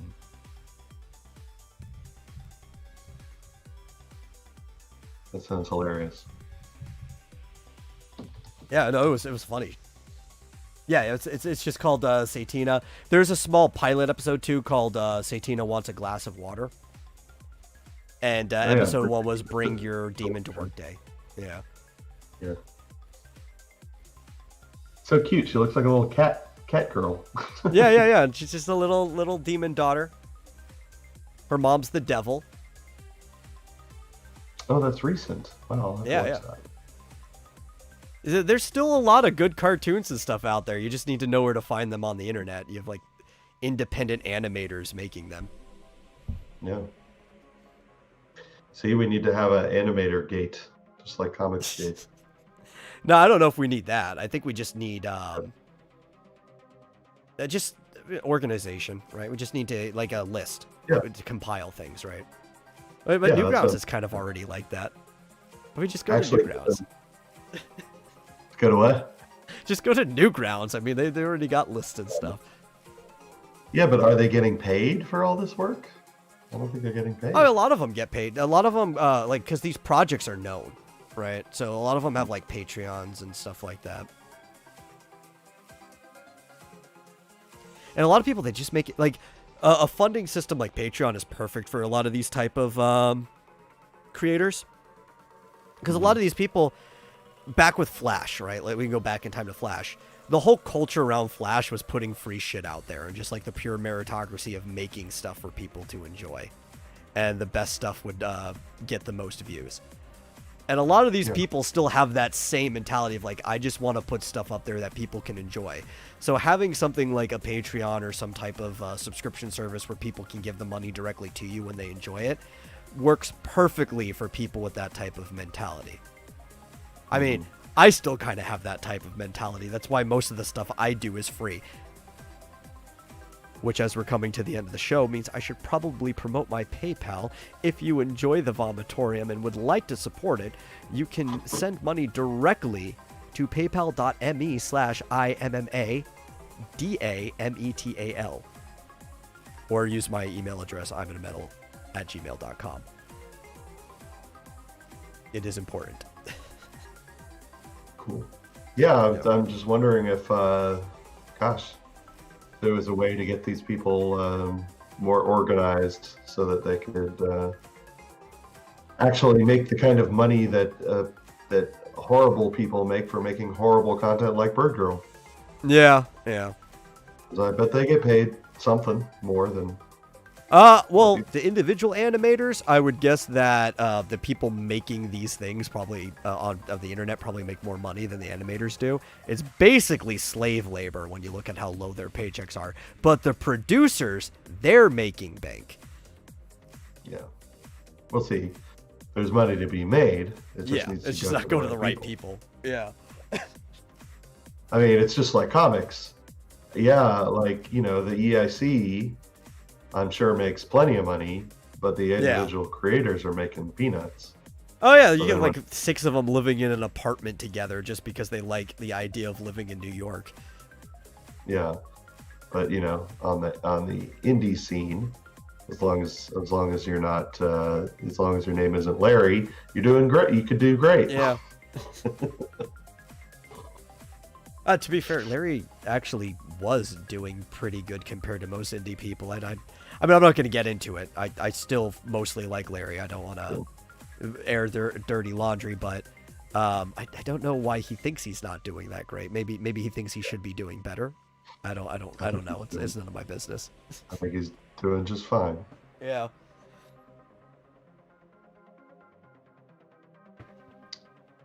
But yeah, I mean, that's the thing, is like with independent creators, all the money minus the production costs can go to the creators themselves instead of... Yeah. Well, you know, we used to do this in the legacy version of the podcast. And, we've done something similar to it several times. I think especially near the end, we often run out of things to talk about, or we start looking for things that are less interesting. I think we should take it on ourselves to become these directories. And I think, especially me, I watch a lot of cartoons all the time. We should just have a cool shit we want to promote block, right? Like at the end of the show, the last 30 minutes or whatever should just be a whole block of like, here's some cool shit we've enjoyed recently. Go and watch or read it or whatever and show some support if you enjoy it. Yeah. Oh, can I bring up something that just occurred to me? Sure. We could go a little over time. We only got a couple minutes left, but bring up whatever you want. Yeah, this won't take long. Available on Steam right now for free is the Transport Tycoon Deluxe game that used to be... Transport Tycoon was another one of my favorite games from college, my college days, 25 years ago. And it's a community-driven effort to keep the game, up to date, works on Windows 10, new features. So they just released that like a week ago, Transport Tycoon Deluxe, and you can download it for free on Steam. That's great. I think you might have to search for TTD. Or no, OpenTTD. That's what it's called. OpenTTD. That is So, definitely a happy note to end on the show. Everybody I likes guess it free was shit. you like yesterday. Or a couple days ago. No, April 1st. That's what it was. But anyway. Oh, well, that might be why some people didn't pick up on it. Maybe they thought it was an April Fool's joke. No, it's real. It's there. Highly recommended. If you like this sort of Sims, like it's kind of like in the genre of Roller Coaster Tycoon and Railroad Tycoon, Transport Tycoon. It's fun. And yes, everyone should stop bugging everyone else. Except for us. You can bug us anytime. Sorry. Well, at least me. I can't really speak for Marsupial here. I'm only an individual. I've been told that I am hardcore, so I'm good. Yeah. You can bug me. But with that, it's the end of the show. The last thing I will bring up is that I've been considering taking this show daily. If we do that, that means we will get rid of the normal Wednesday schedule and be reducing it down to an hour, because we will be doing an hour, or at least I will, as often as possible, do an hour every day of the week, except for Sunday, because Sunday is going to be the RPG, and we'll keep the normal schedule for Saturday, where we do the full 3 hours. That means that most of the news from the week will probably be covered on those daily episodes, and I'll have to be thinking of more fun stuff to do and talk about on the Saturday show, but that will only just make the Saturday show more special. If we do this, I will let everybody know. It will probably be in a couple weeks from now, but I think it will probably be the best for the schedule going forward, so just giving you all a heads up. And in the meantime, make sure you're following us on whatever platform that you happen to be hearing this on. Give us whatever like or thumbs up there are, and possibly share us with somebody else who might enjoy the show. And we'll catch you guys later. Bye.